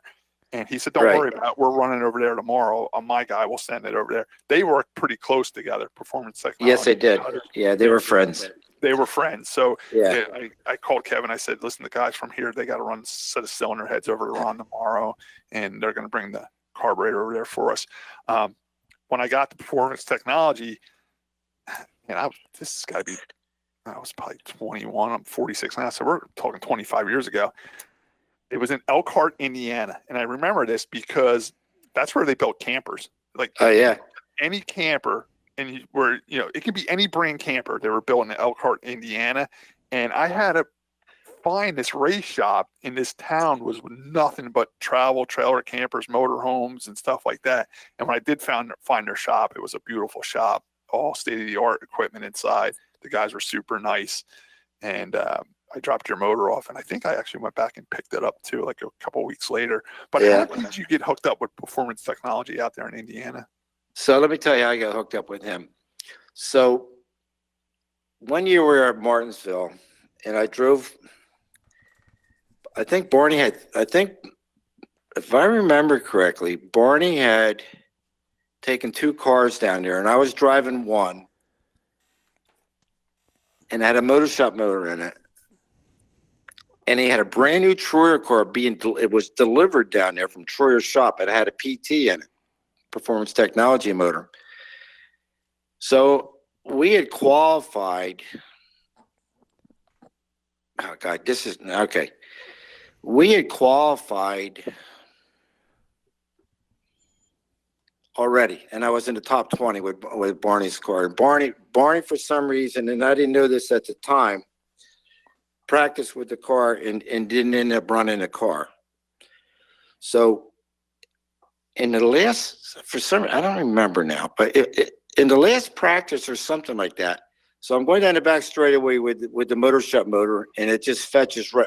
I'm telling you, when it fetches up, it just fetches up, right? It just locks up. I don't know if it spun a bearing. I don't remember what happened to it. So now this car's got a blown motor. So now here's Truex's car sitting over there. No, so now I'm going to have to run this car. We're just going to swap it out. So I don't know how the deal worked. So now I get into this car. Now down there, if you ran 19.2s, 19.3s, that's fast. I mean, that's a real good time down there. I get in this car. It had such great power, and you didn't feel the power with this motor. And you run it down into the turn. Before you know you're down the turn, you're going in there too fast. I was going 19.1s, 19.0s with this car. And I'm like, wow, look, this power is great. Now, nobody's ever heard of performance technology except for Brian Ross. Brian Ross had some PT motors. So I went over to Brian. I said, that's crazy. He says, you run into the turn so late because you don't realize you're going that fast. Right. The power, you don't even feel the power. So I ended up, meeting him down there and being good friends with him. So I ended up buying that motor the following year from Barney because he did something to it. He broke something on it, or the following year or the following year after that. But that's how I ended up with. I ended up with that motor like 2 years later. Great motor, great guy, all kinds of power. Yeah, and just a little side note, like Barney had Hutter motors or motor shop motors, but I also learned working down there, they loved motor shop motors, but they always told me they could get 2 or 3 Hutter motors before motor shop would get them one motor. So whenever they would order a motor shop motor, they would have a backup plan because they always felt like they might not get the motor shop motor in time, He was slow can be. Yeah, it was crazy. You literally had to wait a year for a motor. So they would order a motor shop motor, but then they would have 2 Hutters and they would race them. And then when the motor shop motor was done, they'd go pick it up. Usually the motor shop motor didn't come to the fall of the year. That's when you'd order in the wintertime and you'd get it in September or October. Yeah, exactly. And I went to motor shop too. That was a pretty cool little shop. And I was right in New Jersey. I was in North Jersey. Yeah, he had a nice shop. Yeah, he had a nice shop. Yeah, Fairlawn, New Jersey, or Fairfield. Yeah, he was a good guy. Yeah. Yeah, he was just a little slow pumping the motors out where they can get Hutter motors quicker, Yeah, he's crazy. He was crazy. All right, Jerry. He did not work. He did not work off the volume. What's that? Go ahead. I'm sorry. We have a standard question we always end our interviews with. Tim and Josh, do you have any questions before I ask our last question? Yeah, I have one. In a modified, what track didn't you ever get to race at that you would wish you did get to race at? One track that I wish I could have raced at? Yes. God,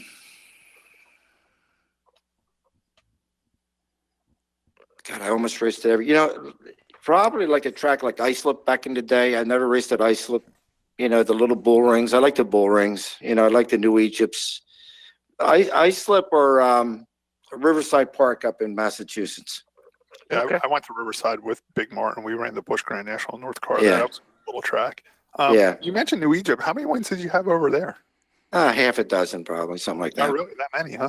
Yeah. Oh, yeah. I had like 6. I run second in points over there one year, and last night I probably should have won it.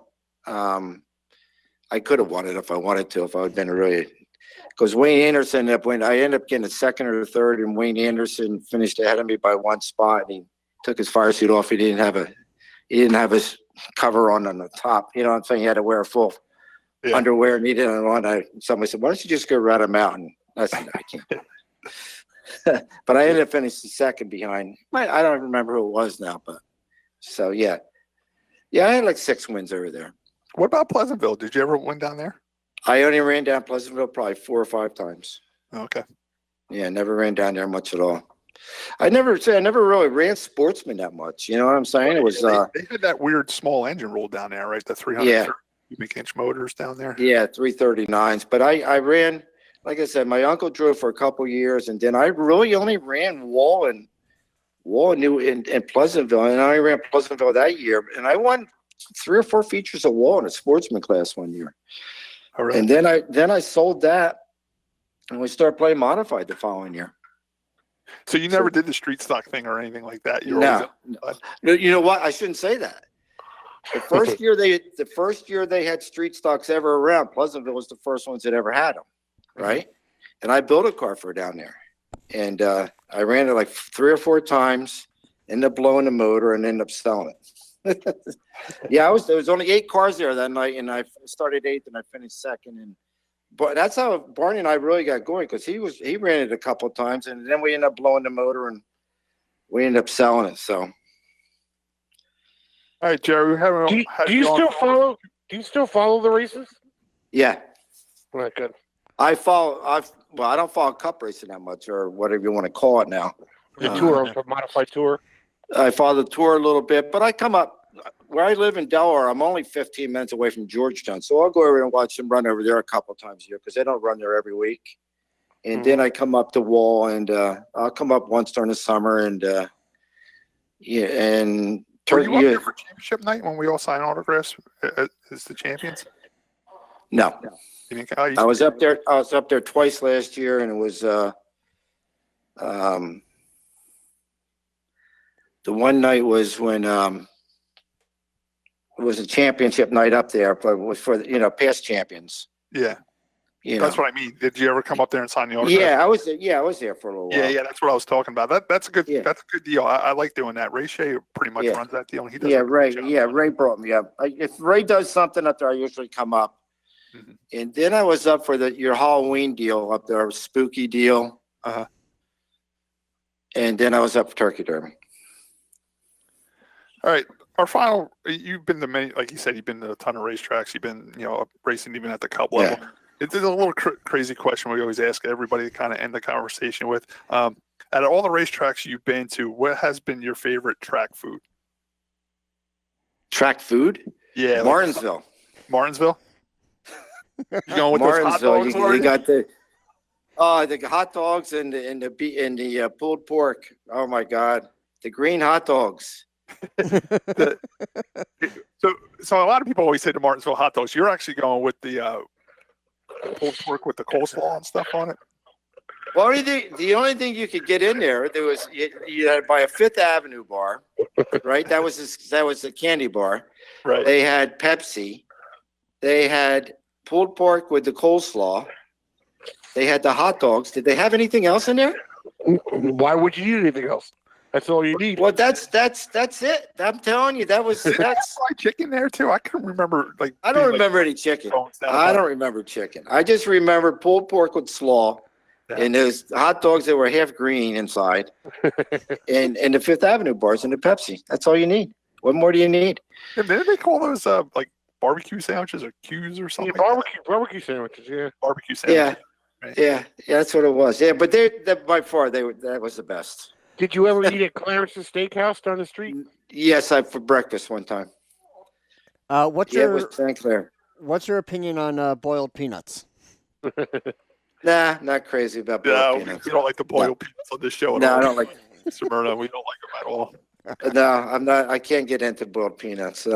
Can't do that. What about outside the racetrack? Did you ever have a favorite restaurant you went to at a certain racetrack when you were traveling? No, not really. No. When I raced with the Truexes, we used to go to New Hampshire. That would have been a cool track for you to race in a modified. So yeah, you got a chance to race there.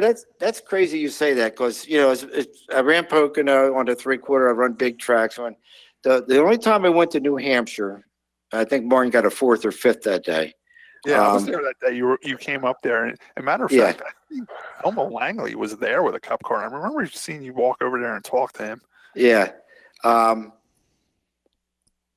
So I'm watching them go down the back straightaway. I said, "These guys are crazy. I could never do this."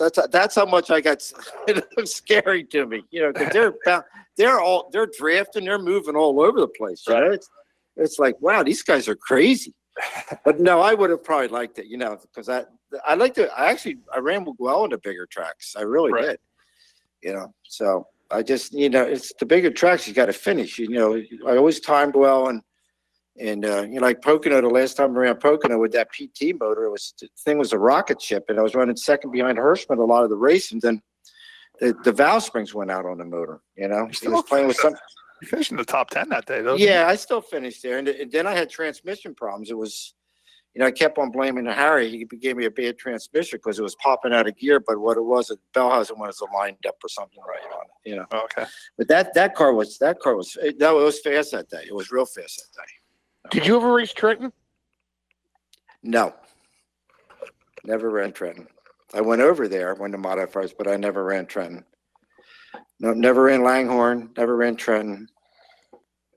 What about a road course? You ever try a road course? No.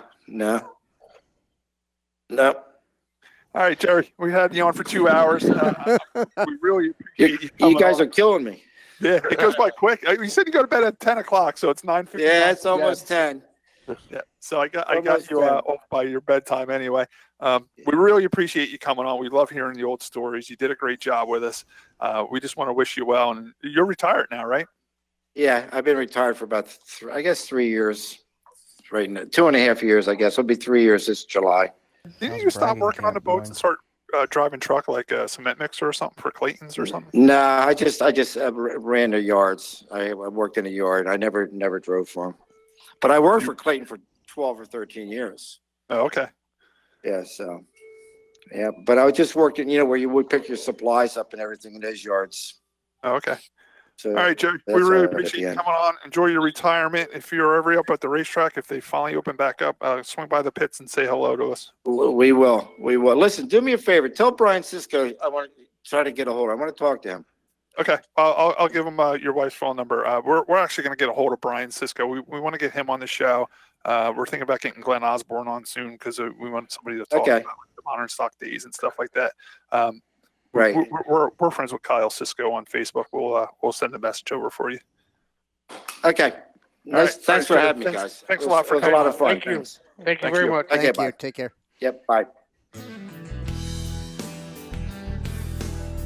Business owner? Looking for a great way to get your brand out to a dedicated market? Join the club. Email us at info@therpmpodcast.com for all sponsorship details.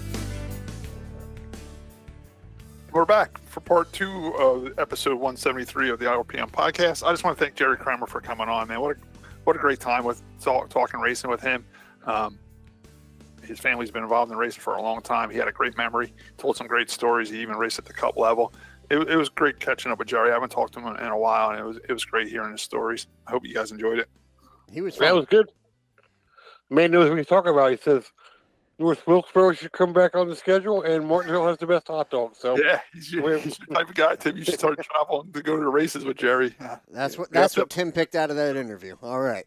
All right, that was great. Speaking of North Wilkesboro, they did come back to light in some sense. They were part of the NASCAR racing, the iRacing stuff on the computer. They were at North Wilkesboro this week. I did catch the last 27 laps of it. It was pretty cool. It was definitely cool seeing the track again. I did put on some good racing in the computer world as well as it did in the real world back in the day. The one cool thing I did notice about them doing it is even when they made the track look old, to the fact that where they had campers on the back straightaway, they were old style campers. They weren't new style campers. They were like older Winnebagos and stuff like that. My brother pointed that out to me. I thought that was pretty cool. The only thing that looked really fake to me in this one was the pace truck. Did you guys notice that? It bothered me a little bit. Like the cars look good, they look real, but the pace truck looked like it was floating around the racetrack, like not sitting on top of it. Yeah, it seemed just a little bit off. It seemed bigger than the other stuff, like it didn't look right.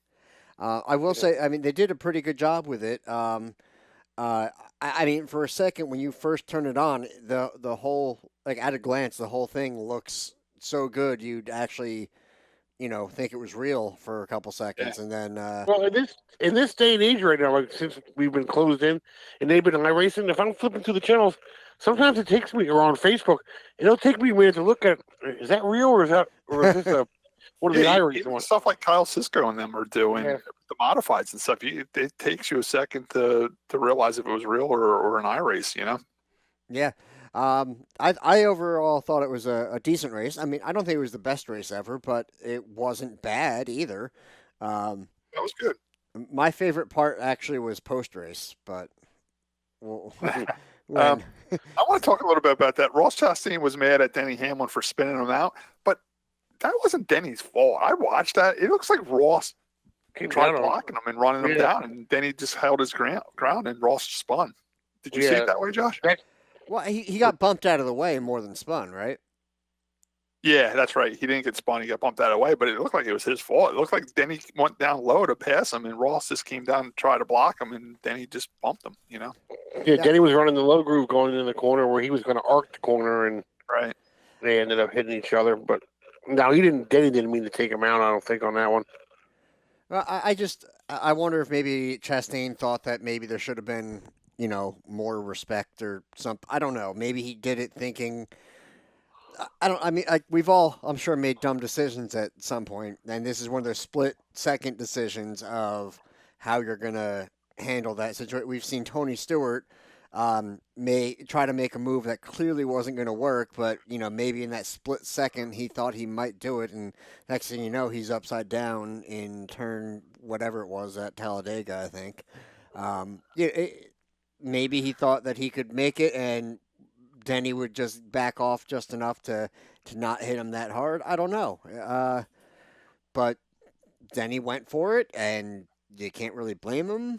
Where he was, he was, like you said, Scott, holding his ground. He held his line, and Chastain, it was his race to lose, I guess, right? Another thing I noticed about this, Martin Truex Jr. actually raced in this race. I think this was his first iRace, and it's weird that he came back to race one iRace at the end of the year. Yeah. I heard it's because he finally went home. I heard he's been down in his house in Florida in the Keys, and he finally, because they're getting ready to go back to real racing. I heard he went back to his house in North Carolina where his rig was all set up for racing. He said that at the beginning. Did he? Yeah. Okay. Yeah, I didn't know that. I thought that was. He ran well. He was up in the top 10. Did. Good. He spun out early. Okay. He lost the lap. He got it back per lucky dog. No, drive around. And he worked his way back up, and he was in the top 5, and I think he got wrecked at the end. Yeah, there was some short track wrecking going with 25 laps to go. They got a little rough and aggressive. There were a lot of cautions at one point, that's for sure. Actually, Truex also had he did have a little front end damage. I forget if that got fixed or not, but I know he kind of T-boned, but not very hard. I forget who it was that spun across the track. I saw Gordon and Boyer getting into it a bit. That was again. Yeah. Did you see the smile that Jeff Gordon had on his face the whole time though? From like he was so happy to be out there racing that track again. Yeah. Oh, he said it really felt like the real racetrack. Yeah. They did a pretty good job of getting everything together. And between the tire wear, there was a lot of talk about the tire wear and the tires falling off quite a bit after just 4 or 5 laps. But everybody's still trying to just hang on. And between Gordon and Boyer switched spots a handful of times, I think, and they were watching the same wreck from slightly different angles. Larry McReynolds said at the real racetrack there. Did you hear him? He was saying back when they were at the real racetrack, he would make the crew guys carry the tires down the pit road. They'd have other tires on the car. He wouldn't even let them push the car through the pits down pit road because the asphalt was so bad. Oh yeah, really? yeah. Don't roll them. You carry them. Yeah, I remember that. That was something that was interesting. I mean, maybe it has to be better than the seashells, right, Scott? Yeah, right. But they did a really good job, like the Holly Farm signs and the blow up balloons with Pontiac. I remember all them for the kids. I wish they would have left. I wish they would have left it where the grandstands were all falling down though. They bring us in a closed racetrack or something. They had the golf ball. The 76. Yeah. The 76 ball, yeah. They were at every racetrack back when we and Scott were kids.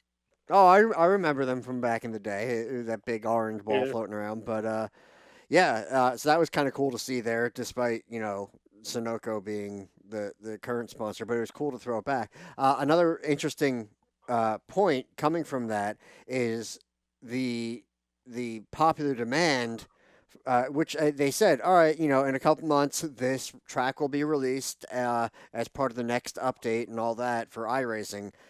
They already released it because everybody was clamoring for it. Yeah, it is now available for anybody on iRacing to race North Wilkesboro. It was supposed to come out in the quarter. It came out yesterday or something. Yeah. Well, that's good. Yeah. So I mean, all right, cool. I guess it got a lot of it made a lot of people happy. iRacing has right on their front page for all the different ratings. Can you see what the ratings for that one was? I will take a look at that. The other thing is they released 2 new cars. And I've been talking about that for a few weeks. Like they're actually going to release like the 1987 Aero Coupe, which is basically what you guys race as street stocks now. Yeah. Yeah, I think they said it was going to be an 87 Monte Carlo, right? And then the Aero Coupe, and then the Thunderbird. Yes, that's what it was. All right. Yeah, I did see a picture of that. Yep, they look cool. But how cool would it be? Excited. How cool to be like like a lot of guys from our area are doing this, like Cisco and Neil Rutt and Hot Pockets and Jimmy Blewett. How cool would it be to have like a race at North Wilkesboro with they're all the Aero Coupes all painted up like the street stocks at Wall Stadium. That would be awesome. That would be cool. All right, now I'm looking. Do I just go to tracks? Hot Pockets gets to drive Nancy's car. It should be ratings right on the front page. All right, they listed it. I'm looking. I'm gonna look. They were really.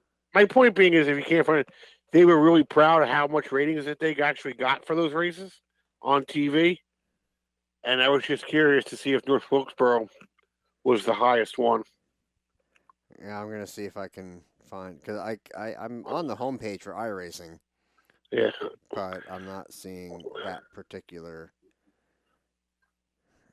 spot. If we do, if we find it, we'll throw it up. Yeah, there. and the last thing I wanted to say, as far as we close it, I know Scott wants to get on other things. Mike Joy said at the end of the race, he said, this place is closed. You are not allowed on the property. It's owned by, the guy's grandson now. It's a Burton. It's Bruton Smith, right? Okay. Smith, yeah. His grandson owns that racetrack now, or is in operation. Is friends with Dale. Yeah. And he said, as of right now, it is not going to open. If someone shows up with money that the kid he's not putting any more money into the racetrack. If he can find somebody to put the money into the racetrack, and North Wilkesboro promises what they promised, it is not out of the realm of possibility to see that racetrack back. Now, I know Scott says that's all crap and everything, but what's ironic to me is I didn't know it until that race. North Wilkesboro is one of the 8 original racetracks from the first year of the Cup Series. Oh, wow. So how, all this crap about we need to go back to our roots. We need to go back. How much more roots can you go back to one of the 8 original racetracks? I bet you, I don't know, because Daytona, I think Daytona was actually the second year. Right. I think they reached the beach the first year. So I don't even know what. I think Darlington's one of them. Martinsville's probably another one. You know what I mean? Maybe Bristol, maybe. Well, I was going to. Go ahead. I mean, why wouldn't you go back there? Why wouldn't you put them, I'm not against them going back. I guess I'm just not as hopeful that it's going to, I'm not talking about me being hopeful and me shooting for the stars. As a marketing point, there's only 8 possibilities for that. It's less than 10.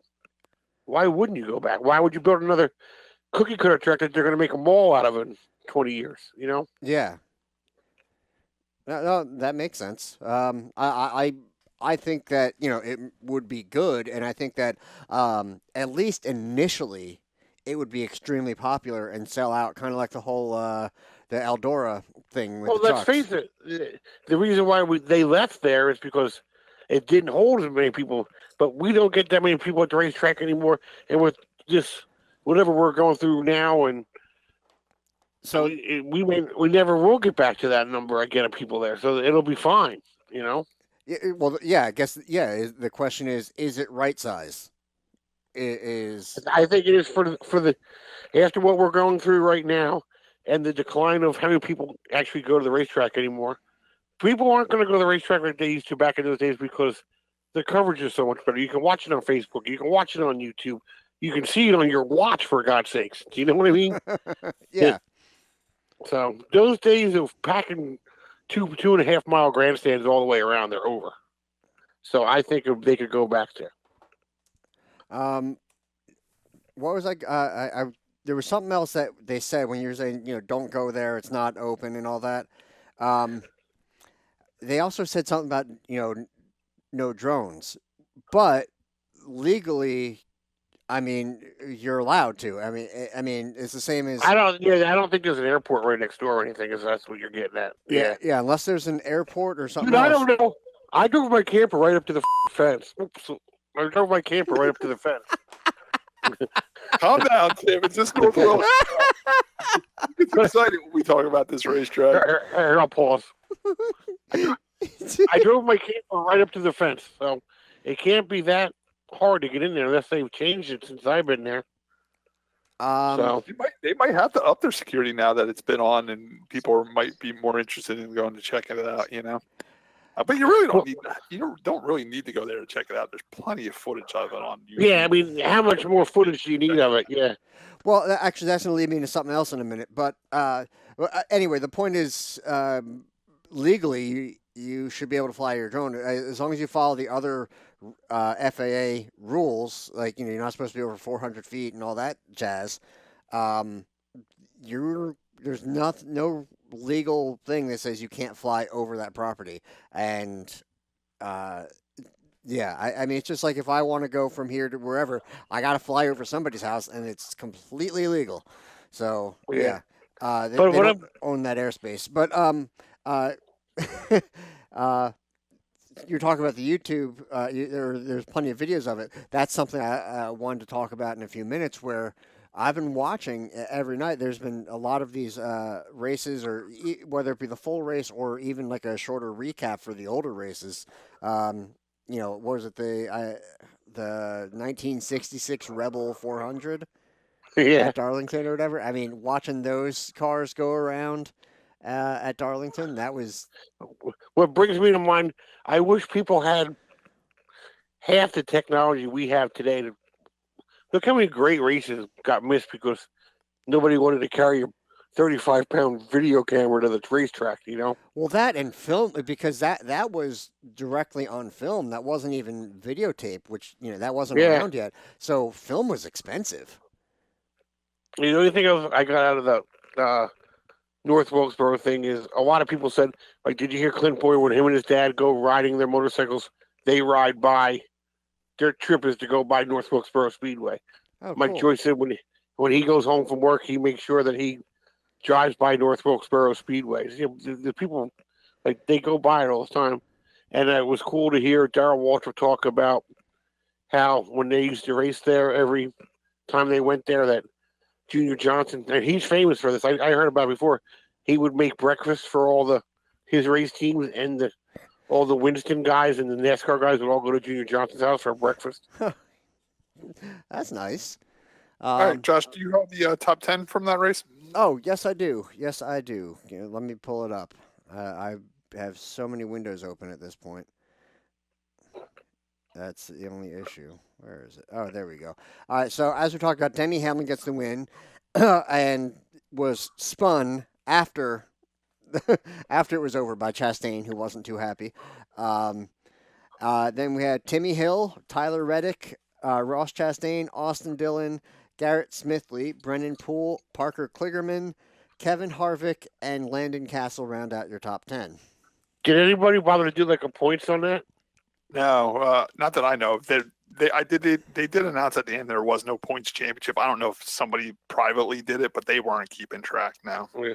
Timmy Hill obviously won that, right? Probably. He always finished up front. Or William Byron. I mean, William Byron won 3 of them, 4 of them, or something like that. All right. So we go back to live racing this weekend at Darlington. It's going to be interesting to see how they do it. It's going to be a one-day show. They're going to pull in there and race and leave. It's no fans in the grandstands, skeleton pit crews, not many press, But, hey. I'll be watching it on TV. I think the ratings are going to be huge because there's nothing else to do.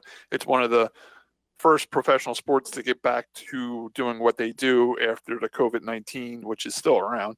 So it's going to be interesting to see what happens. I'll be watching. I'm sure you guys will be watching as well. So by next week, we'll have some live racing to talk about. I'll do you one better.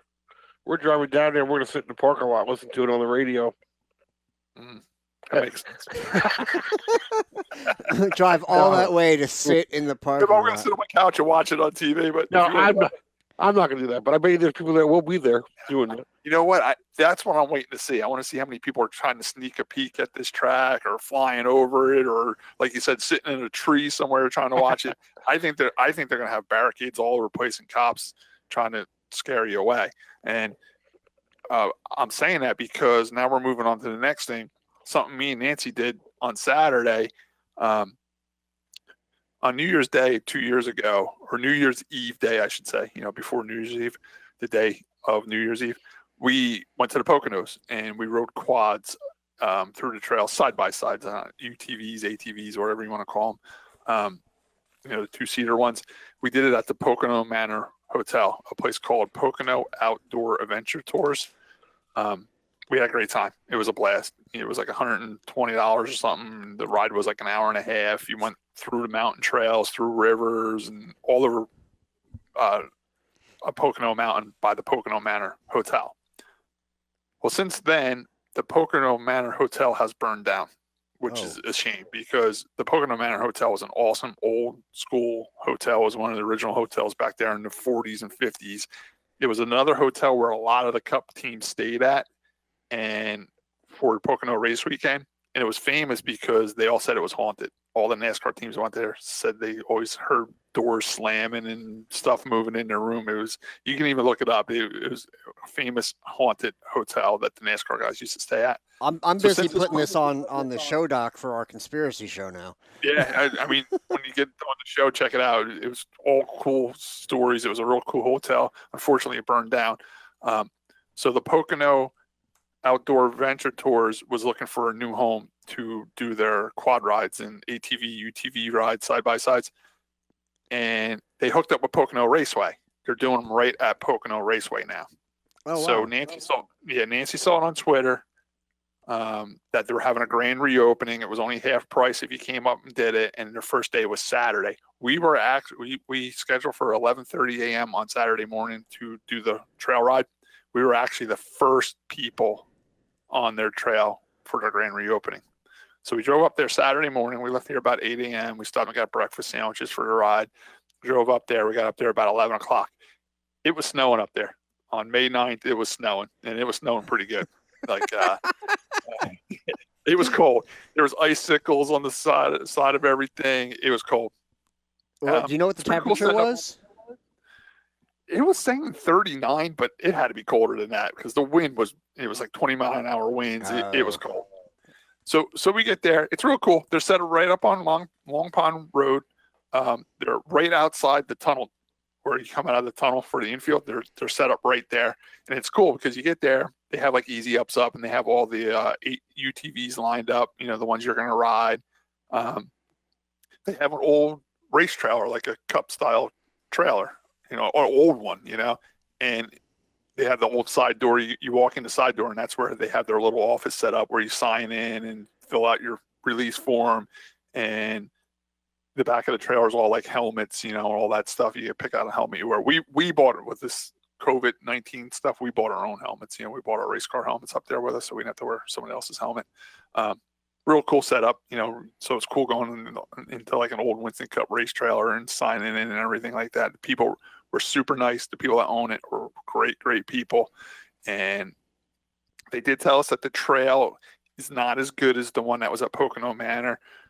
Like I said, we were the very first ones on this trail. They said that they want to make it a little more exciting eventually. They're going to put some obstacles in, maybe some, maybe some telephone poles across the way to like whoop-de-doos to go across and stuff like that.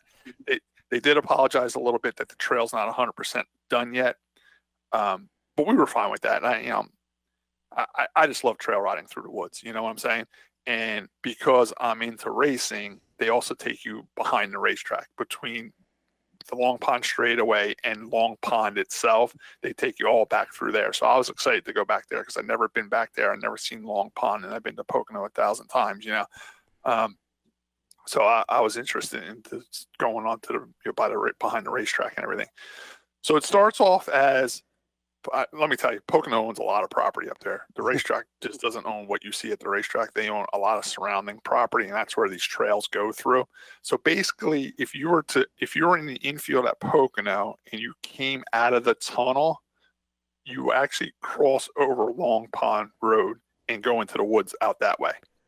Back behind where they built that solar panel field, the solar fields, that's the first half of the ride. You go across the street, you ride all through those woods out there. There's pretty wide grass roads, rocky roads, and you ride through there. There's a few interesting things to see over there. We did see the solar panels, and you look through the woods. We saw a couple of deer running around. A bald eagle did fly overhead. We saw 2 bald eagles that day. We actually seen 1 bald eagle on the northeast extension driving up there. When we got close to the Mahoney Valley exit, we seen one flying over the turnpike there, and then we seen one at the racetrack. I was starting to see bald eagles all over the place. They're definitely came back from almost being extinct. They're starting to see them all over the place now. So it was cool. We saw some deer in the woods, some old deer stands, stuff like that. Like I said, the bald eagle. Then you come back around and you cross back over Long Pond Road, heading towards the tunnel. But before you get to the tunnel, you make a left and go out through the woods.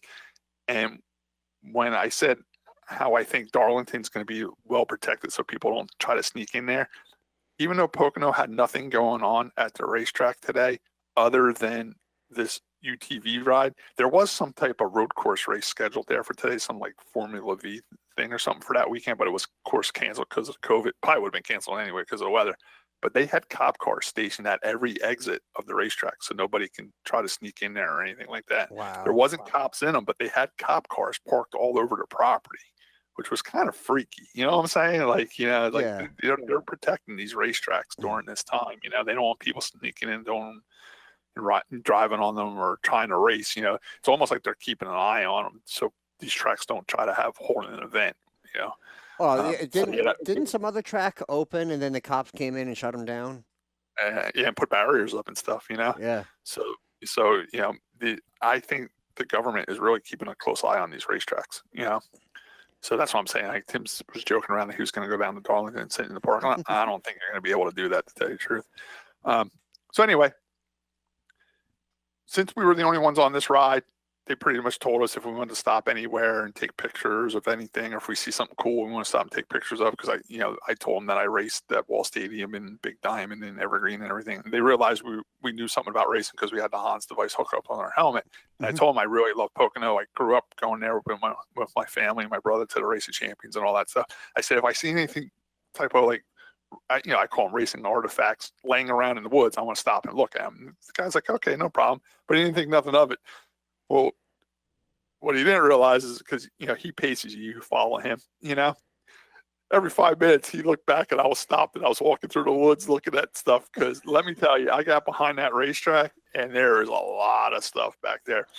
Back in the day, Josh, they never had a catch fence on that backside. It was just a fence, and that's why you always seen deer running across the track back in the day. And there's like little trees or whatever, right? Yeah, they were never there either. Like those bushes and stuff back there, they're all still back there. But now there's a big deer catch fence and all that stuff.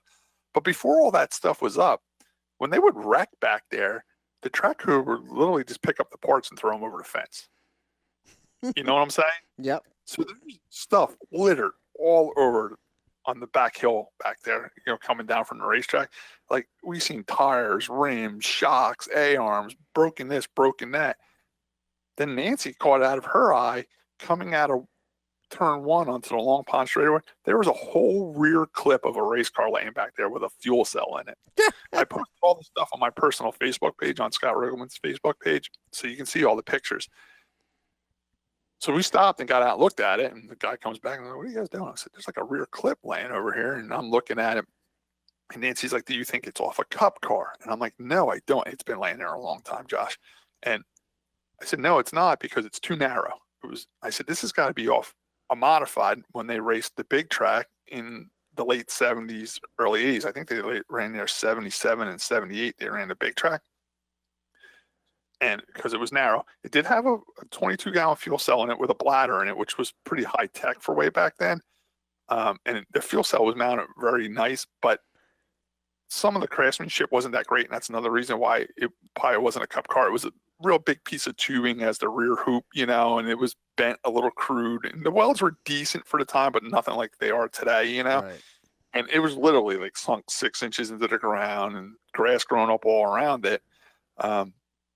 So when we got home, we actually posted some pictures of it on Facebook, and a lot of people agreed. We actually sent it to Ray Everham too, all the pictures to Ray Everham, and he thought it was really cool. And he said we should contact Lenny Salmons about it.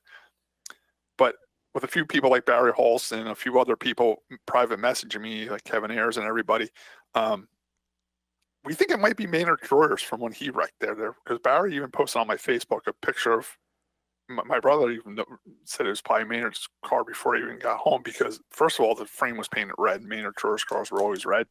And Barry Holst actually found a picture of the wreck when Maynard Troyer wrecked back there, and he flipped and everything. The whole car is torn apart, and the whole back of the car is missing, and there's no fuel cell and stuff in it. So there's a good chance it could be from his car.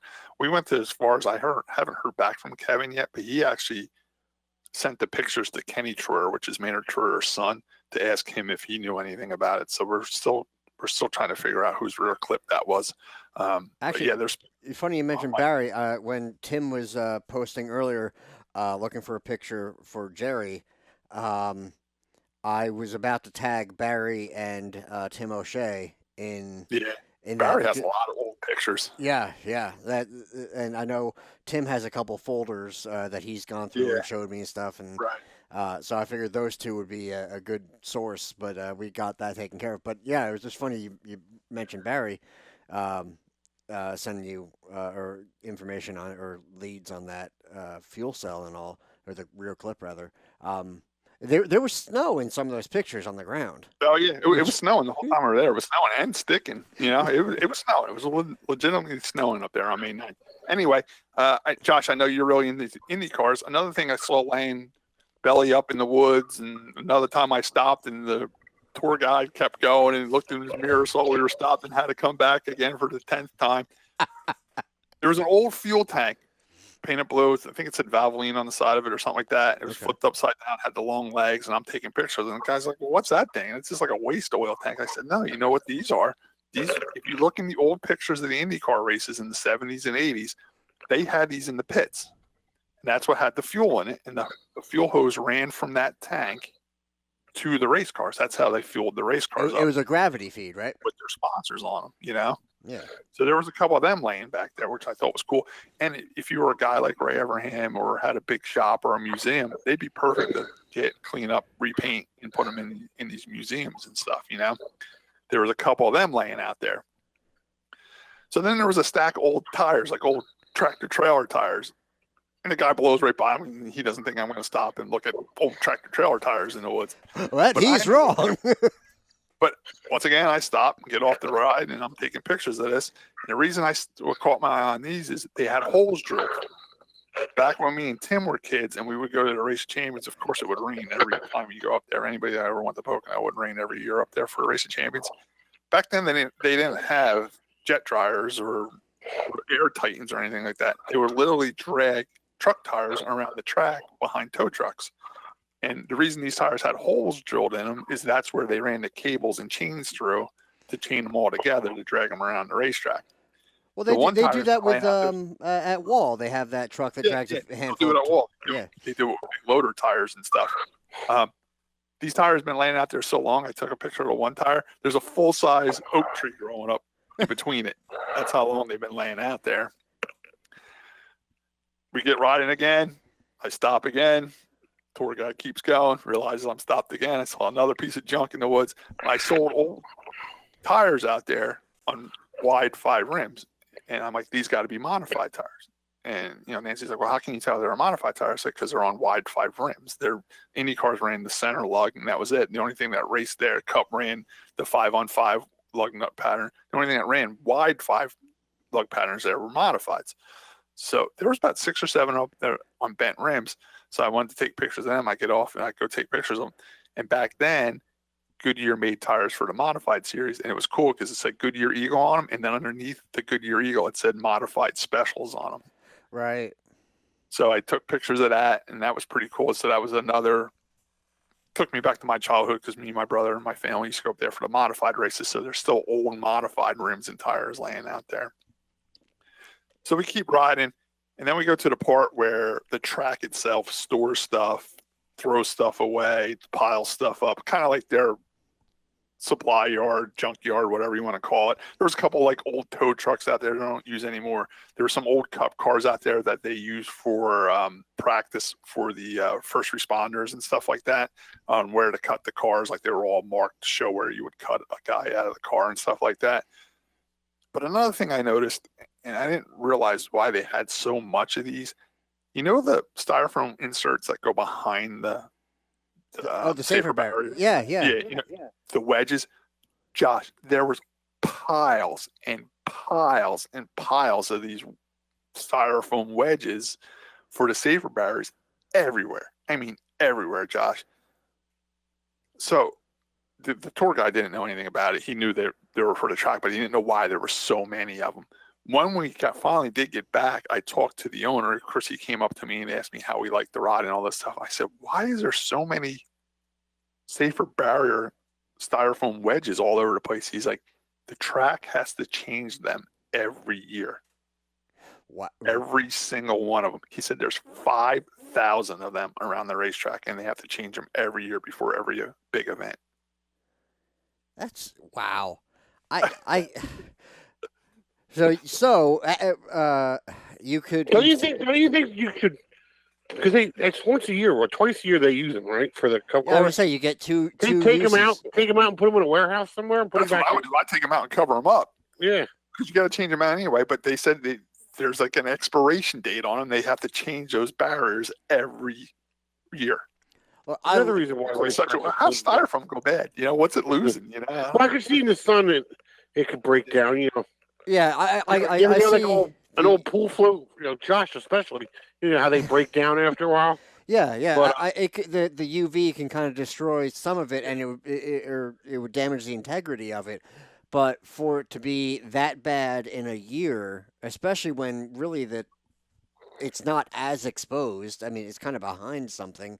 But this goes to show you some of the cost that racetracks have to endure to put on an event that the common you don't even think about. You don't even think about. Us don't even think about some of the challenges they have to put an event on. You know. I just wow. I mean, to think that at best you get 2 races out of that. Right. 5,000 of them they gotta change. Josh, there was mountains of them everywhere out there. Mountains. I'm like, oh my God. What do you do with the old ones? So Pocono goes green, puts in a solar farm to go green, and then has a toxic waste dump on the other end of it. It's not that bad. I mean, it's really not that bad back there. I don't want to give them a bad name, but there was a little bit more junk back there than I thought there was going to be. And Nancy's like, man, we should go to all racetracks and check them out like this. I said, well, this track's a little unique because like a track like Dover doesn't have nothing like that over the fence because there's no woods. Yeah, there's no woods. You got to find an older racetrack that's backed up to woods. You know what I'm saying? Like, I mean, the stuff around the racetrack, I'd be out there for days digging.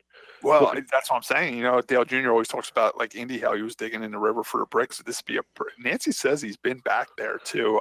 This would be a perfect place for Dale Jr. to go back there. I wish I can go back there and walk the fence line and just like kick around in the grass, because not only was there race car parts out there, it was like every billboard that's ever been on those big billboard signs. It's like they take the old one down and just stack them up and put new ones up, and all the old ones, like there was like light cola ones out there. Remember the light cola 500, Tim? Yeah, Stuff like that back there. It was like Van Scoy Diamond Mine signs out there. Exactly, stuff like that. Like I would love just to walk through there, and not ride the quad or nothing. Just walk through there and just see what you could find. There's tons of stuff back there. It was pretty cool being back there. So as me being a race fan and also a fan of Pocono because I grew up going up there, it was real cool to be back there. It was kind of like a backstage tour, you know. Time machine. Scott, were there any like fenders, door panels, fiberglass body panels from Indy cars, anything Like like I said, that? I'm sure there was, but like you said, they got those evergreen bushes back there, and the grass was kind of high. Like I didn't want to, because we only had the ride for like an hour, so I didn't want to spend. You can, like I said, you can spend 6 hours out there finding stuff. I just didn't have that much time to kick around stuff, but I'm sure there is. Okay, I was just The only thing is when the Indy cars start racing there again, like maybe back from the old days, there might be stuff laying out there, but nothing new from the last few years because now they have that big catch fence up, so they stopped throwing the stuff over the fence. Now they're throwing it in the back of a pickup and bringing it to. How many of those old fueling mechanisms were back there? There was 3 or 4 of those tanks. Were they all the same sponsors on them? The 2 I saw were blue or Valvoline on them, and I Googled searched some of the IndyCar races to show Nancy what I was talking about, and the ones I saw had different sponsors on them. So I'm assuming whatever team was pitted there, like say if it was Penske's car and they were yellow with Penske, they painted the tanks yellow with Penske on them, wow. But that's about it. It was cool. It was a lot of fun. I don't want to talk about it too much, but it was a great time. If anybody's looking for something to do, the owners of this place were great. They're running specials right now. Go check it out. It's something to do. What's the name of it again, Scott? It's called Pocono Outdoor Adventures Tours. Like boat, but with a P, The people were really cool. We had a great time. They were super nice to us. They let me put a GoPro on my Facebook too. I got the GoPro video, so you can watch that. It was basically take pictures, have fun. Got a GoPro, put it on, have fun. We shared it onto their Facebook. They even thanked us for coming on Facebook. Really great people, and I really hope they make it there. It's really, really a good idea, and it's another way the racetrack can make a little bit of money. It sounds like fun. Sounds like fun. I'd love to take the girls out there and do that. Yeah, the only suggestion I made to the track was I thought it'd be cool because we actually rode the whole back straightaway around turn 1 to the grandstands, and then we turned around and went back. I thought it'd be cool if they made like a little exit across the track there, so you can cross over the track and at least get the victory lane, pull in the victory lane with your UTV, get your picture in victory lane, and then go back out. I thought that would be pretty cool. Go around the road course or something. Yeah, exactly. Cut through the infield or maybe even ride back out because we kind of like turned around and went back down the same trail we were already on. You can just like cut through the infield, ride down pit road, get your picture taken in victory lane, and then go out the tunnel. You know what I'm saying? Yeah, that would be cool. Yeah. If they could work a deal with the track, then.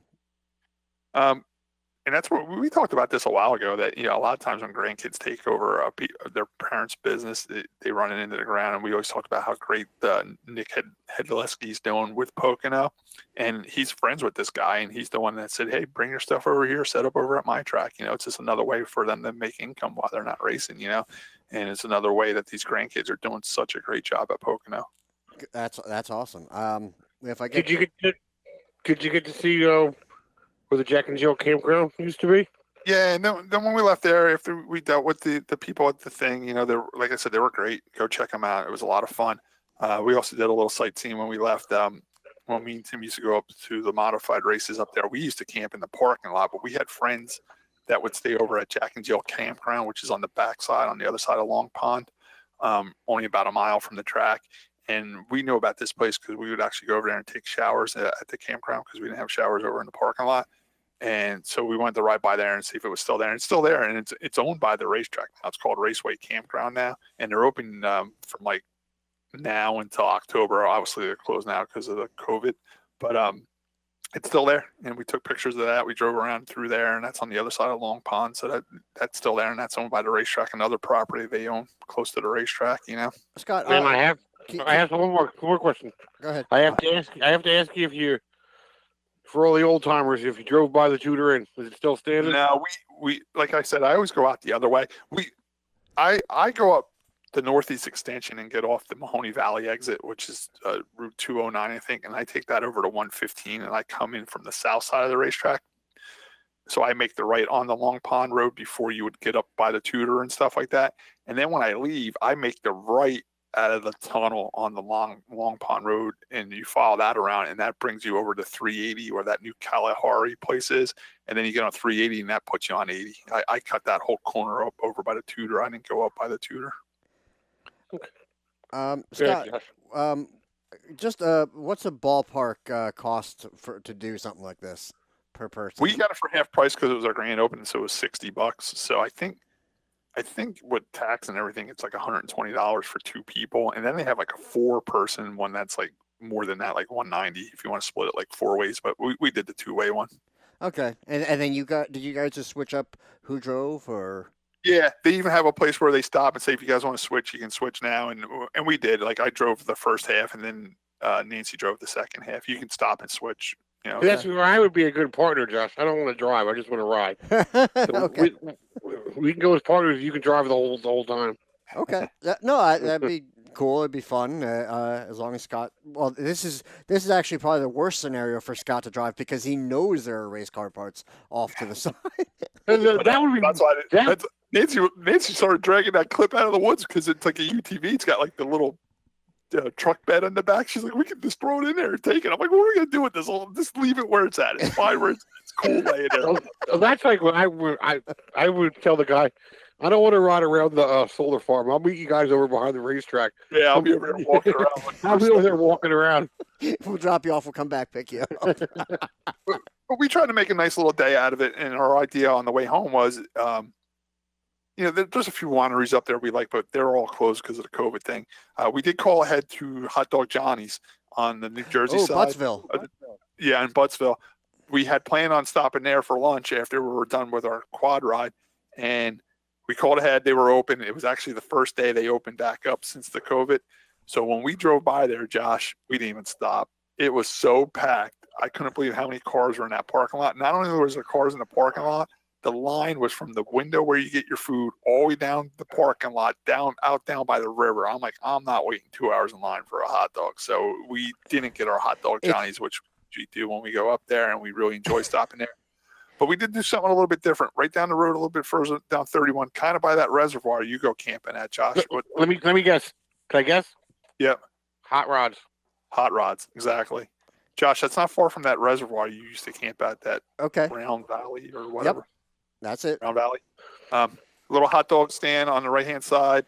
I always heard about it, but I could never stop in there because they don't have much of a parking lot. When I go by there, when I drove tractor trailer, there was just nowhere for me to park. And when I go by there in my tow truck, there's nowhere to park. This time we were in Nancy's car, so we had a place to park. So I said, let's try this one. I never tried it before. It pops up on like top 50 hot dog stands in New Jersey. It's always in there like around 16th or 17th, So I'm like, it's got to be pretty good. So we stopped. The guy had a little bit of a line, but he was in there hustling. We ordered our food. It was good. The hot dogs were good. They weren't quite as good as Hot Dog Johnny's. They're not deep fried like Hot Dog Johnny's, but I ordered the regular hot dog that they serve, and it's just like Hot Dog Johnny's. It's mustard and onions with the pickle on it. Okay. He steams the buns. Nancy doesn't like steamed buns. I like steamed buns. And the hot dogs are cooked on a grill. They're not deep fried like Hot Dog Johnny's, but they were good. He makes the hot dogs himself. It's not a brand name. He makes them himself. But what was really good, we got root beer sodas. They were good, of course. But what was really good, I got sour cream and chive French fries. Okay. And they were like the style you liked, Tim. They were like the potato wedges French fries, They were really good. They were so good. Were they like cooked and then they put like a seasoned salt on top of them, or was it like mixed in? Yeah, they put sour cream and chive. They cook them. The potato wedges, and then they put them in a bag. They don't serve them in those French fry boats, Josh. They actually put them in a paper bag. I like that. Okay. Yeah. And he puts the sour cream and chives flavor in it, and he shakes the bag up. The French fries were really, really good. They were actually better than the hot dog themselves. So we were glad we stopped there. And they got pictures of race cars on the wall and stuff in there, right? Yeah, all pictures of old race cars, like old stuff, like Todd Bodine in the truck and Eric McClure in the hefty bag car. Like it was all older stuff, but all sun faded and stuff like that. But yeah, a lot of race car stuff hanging up in there. It was cool. I was glad we stopped there. It's not as good as Hot Dog Johnny's, but it's a close second. So if you ever go by Hot Dog Johnny's, it's too packed. Just keep going and stop at Hot Rods. It was pretty good. Did you happen to stop at Polar Cub up that way? That's on 22 up there. What's it called? Polar Cub. Nah. It's a ice cream shop. And we actually just took 31 all the way home. Okay. Yeah, so you went by Flemington Speedway? Yeah, we went through Flemington and everything, went home that way. stop and pay homage to the schoolhouse. We saw it. I beep the horn every time I go by and say that's my brother's favorite schoolhouse. I always stop. We always stop, no matter where we're going, and if we're 10 minutes later, an hour late. I just beep the horn. Usually when I get to Flemington, I just want to get home. That's like the end of our Pocono trip. And when I get to Flemington, ironically, it's sad because even from the racetrack, 31 from the racetrack, 31 home, it's just going to be less and less landmarks that were still there. Right. It's sad. Speaking of landmarks, but I've been wanting to tell you guys for the last couple of weeks, and I keep forgetting, the dinosaur in Bayville is wearing a mask, so he's safe. I like that. They put a sign around his neck that says something like, "Don't be dumb, wear a mask, and don't become extinct like us." Yeah. That's pretty cute. I'm glad they did that. Uncle Scott's going to bring us to Hot Dog John's. You ready? Yes. Good. All right, guys. So that's the story. So that's cool. You had a good time. You would go again? Oh yeah. I love anything in the Poconos. Yeah, me too. Well, that's one of my favorite places. Scott really just goes for that up hot there. tub that's shaped like a wine glass. I I don't tell you what, know. a lot of those They're all places closed. Josh, there's a lot of urban exploration on those. Yeah, a lot of those places are closed down and they're abandoned buildings, and people have been going in them. You can walk right into them. Now. There's one up there. It's got like a Space Odyssey room, and it's got like a Roman Empire room, like real hardcore 80s type rooms. I was watching an urban exploration video of one that we've passed up that way. It was in a weird spot. I remember when we would pass it would be on our left side, kind of like built into a cliffside almost. Right. And it always had these weird. Go ahead. If you came out of the tunnel turn, and you used to make a left to go like home. Yeah. If you make like a right, if I'm not mistaken, like down there on the left hand side, there was a couple of those hotels like that. You know what happened to some of those bigger ones by talking to some of the people up there? They were real famous back in the day. It was the romantic getaway, the honeymoon capital of the world. A lot of people from New York City would come from there on the weekends and spend out there, in the 50s and 60s. Then when the air conditioning came along, people stayed in the city because they had to go to the mountains to cool off. Then they tried to stay in business long enough to get gambling legalized in there. Like all those places were set up to put slot machines in a heartbeat. Right. And it just never really happened. It finally did happen, and a couple bigger places got them, but the smaller places never got them, and they kind of gave up hope because that was the golden ticket they were waiting for. And when they were finally realized they were never going to get slot machines, a lot of them closed. Well, Penn Hills and the Poconos, that was one of them up there, wasn't it? Yeah, that one's closed too. Wow. The other one was at Caesars or something, wasn't it?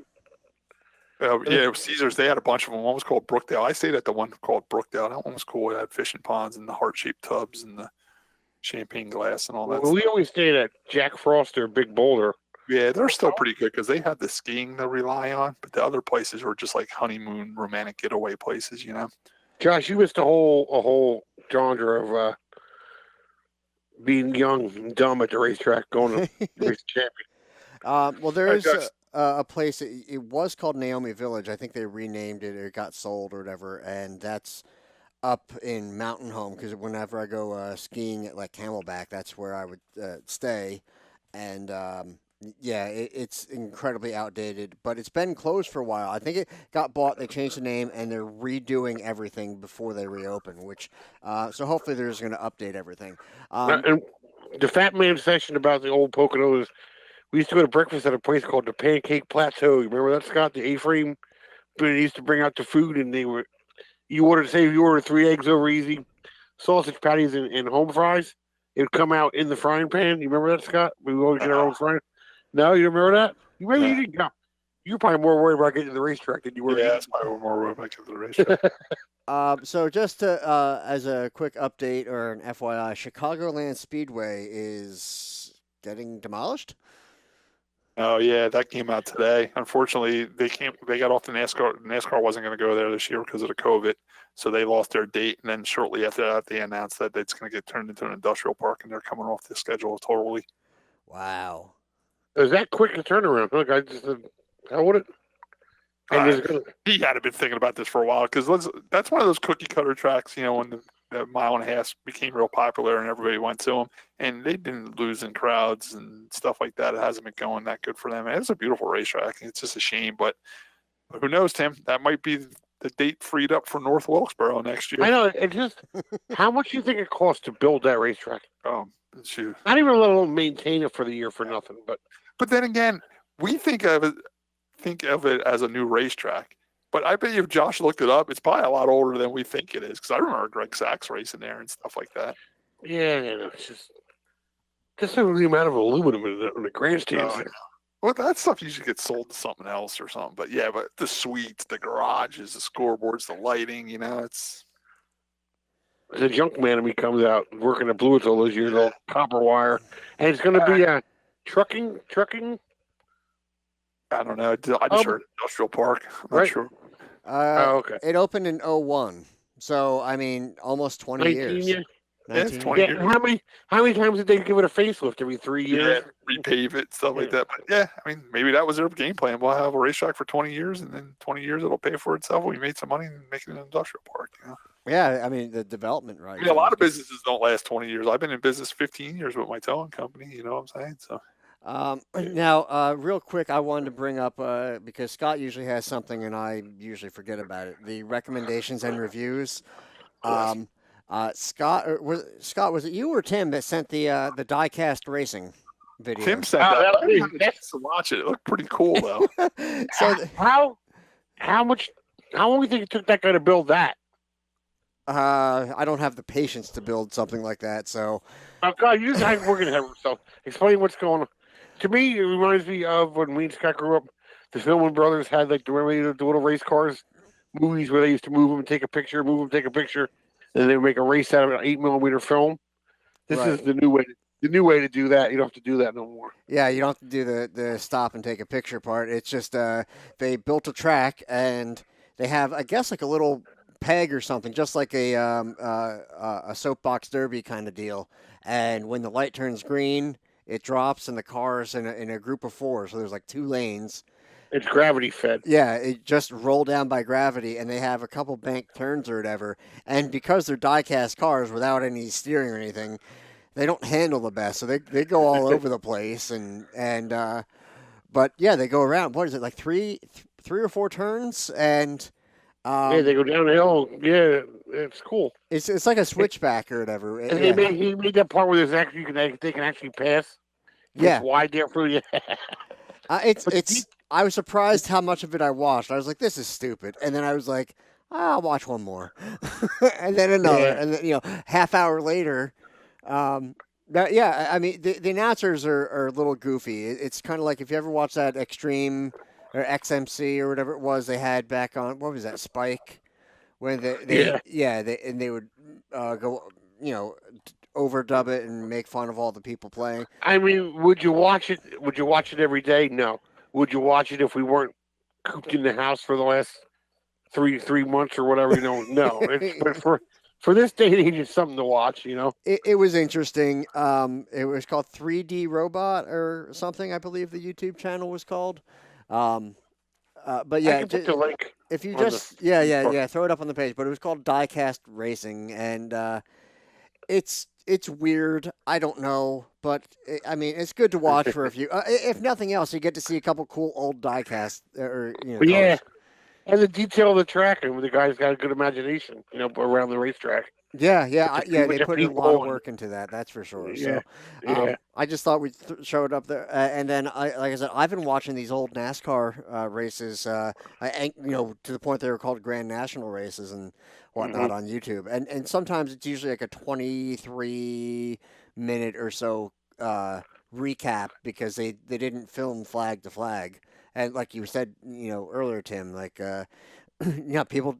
They couldn't be bothered to record the whole race, but it was also expensive because it took so long. But I mean, here the guys are in dress pants and a t-shirt with an open-faced helmet, and that's just how they raced. I mean, it was ridiculous. Oh, yeah. I mean, it's hard to imagine, when you look back on it. But yeah, so that's been my thing at night. When I'm not editing a podcast.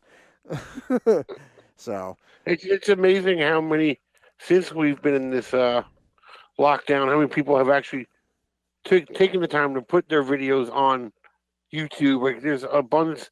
I watched a couple tour races from in the past that I never knew were on, on YouTube. And look at Jeff Cravat's doing the thing with the Let's Go Racing, which I think is awesome. yeah, He's taking the time to put that. A lot of that stuff is swamp buggy racing. People were putting up there. There's nothing else to do.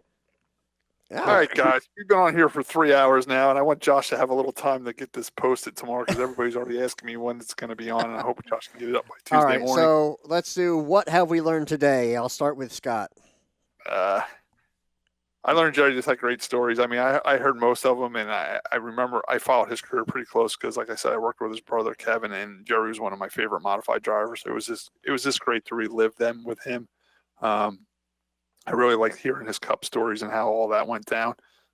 So I really enjoyed that. Other than that, Tim, what have you learned? Jerry Cranmer, obviously, I knew he was one of your favorite race car drivers. I was very curious to know what happened to Richie's Q van. I'm not so sure that I think Jamie Chimeno got a hold of it, but I might be wrong on that. I'd love to know where that thing is or what's left of it. And the other one, I was very curious to know what tracks he really never raced because I didn't know that he raced the tour a lot. He was successful in everything he did, so it was a great interview. I learned you don't go to Hot Dog Johnny's on the first day it's opened. During a pandemic. And I learned about the track. I'm very interested in what's behind Pocono Speedway. So. I tell you what, I was kind of amazed that there was no rhyme or reason where Jerry got that 88 number from. He's pretty famous for that number, and it he had no story behind it. And I thought pretty much everybody we talked to has a story behind it. That did throw me off. I was actually really surprised at that. Usually... I'll call Ronnie Buck tomorrow and see if him or Kevin will know. So I'm sure somebody knows. All right, Josh. All right, so today I learned that Scott forgot to mention my Turkey Derby win when introducing Jerry. I was gonna. I just knew Jerry be on for a long time. I learned that winning a war was more important than racing on the weekends. I learned that Jerry couldn't beat Jimmy Winks. That was funny. I learned that you can get a load of clams in about a day. And I learned that Scott likes to stop and look at old tractor trailer tires. And I learned that Scott likes steamed buns. I was waiting for you to tell a story where whenever you guys went out to dinner with Martin, if you ate them or not, you had to order clam strips. What's that? Every time you go out to dinner with Martin when you guys were racing. Yeah, I was going to mention that. If you eat them or not. Jerry, if he eats clams, he's like, no, never. When I used to go out to dinner with the Truexes, if they had anything clams on the menu, they'd order them. Just disorder them just because they were clams to keep the stock moving. You know what I'm saying? Half the time they wouldn't even eat them; they just order them, and that's how I started eating clams. They'd order clam strips and baked clams and stuff like that, and they wouldn't even eat them. I'd eat them because I'd be at the dinner. I'm like, I'll eat the clams and I eat them. Martin Sr., he was big into scallops with bacon on it. That's what he really liked. He always ordered scallops with bacon around it, and I would eat clams. Seafood. I don't do seafood. No? Yeah. No, I don't. Allergic? Seafood is one of those things. Either you love it or you hate it. There's no in between. Either you like it or you don't eat it. You know. Yeah. I'm just nope, not for me. All right, guys. So 3 hours and 15 minutes later, we wrap up episode 173 of the RPM podcast. Thanks for joining us. We'll see you next week. Have a good one. Wash your hands.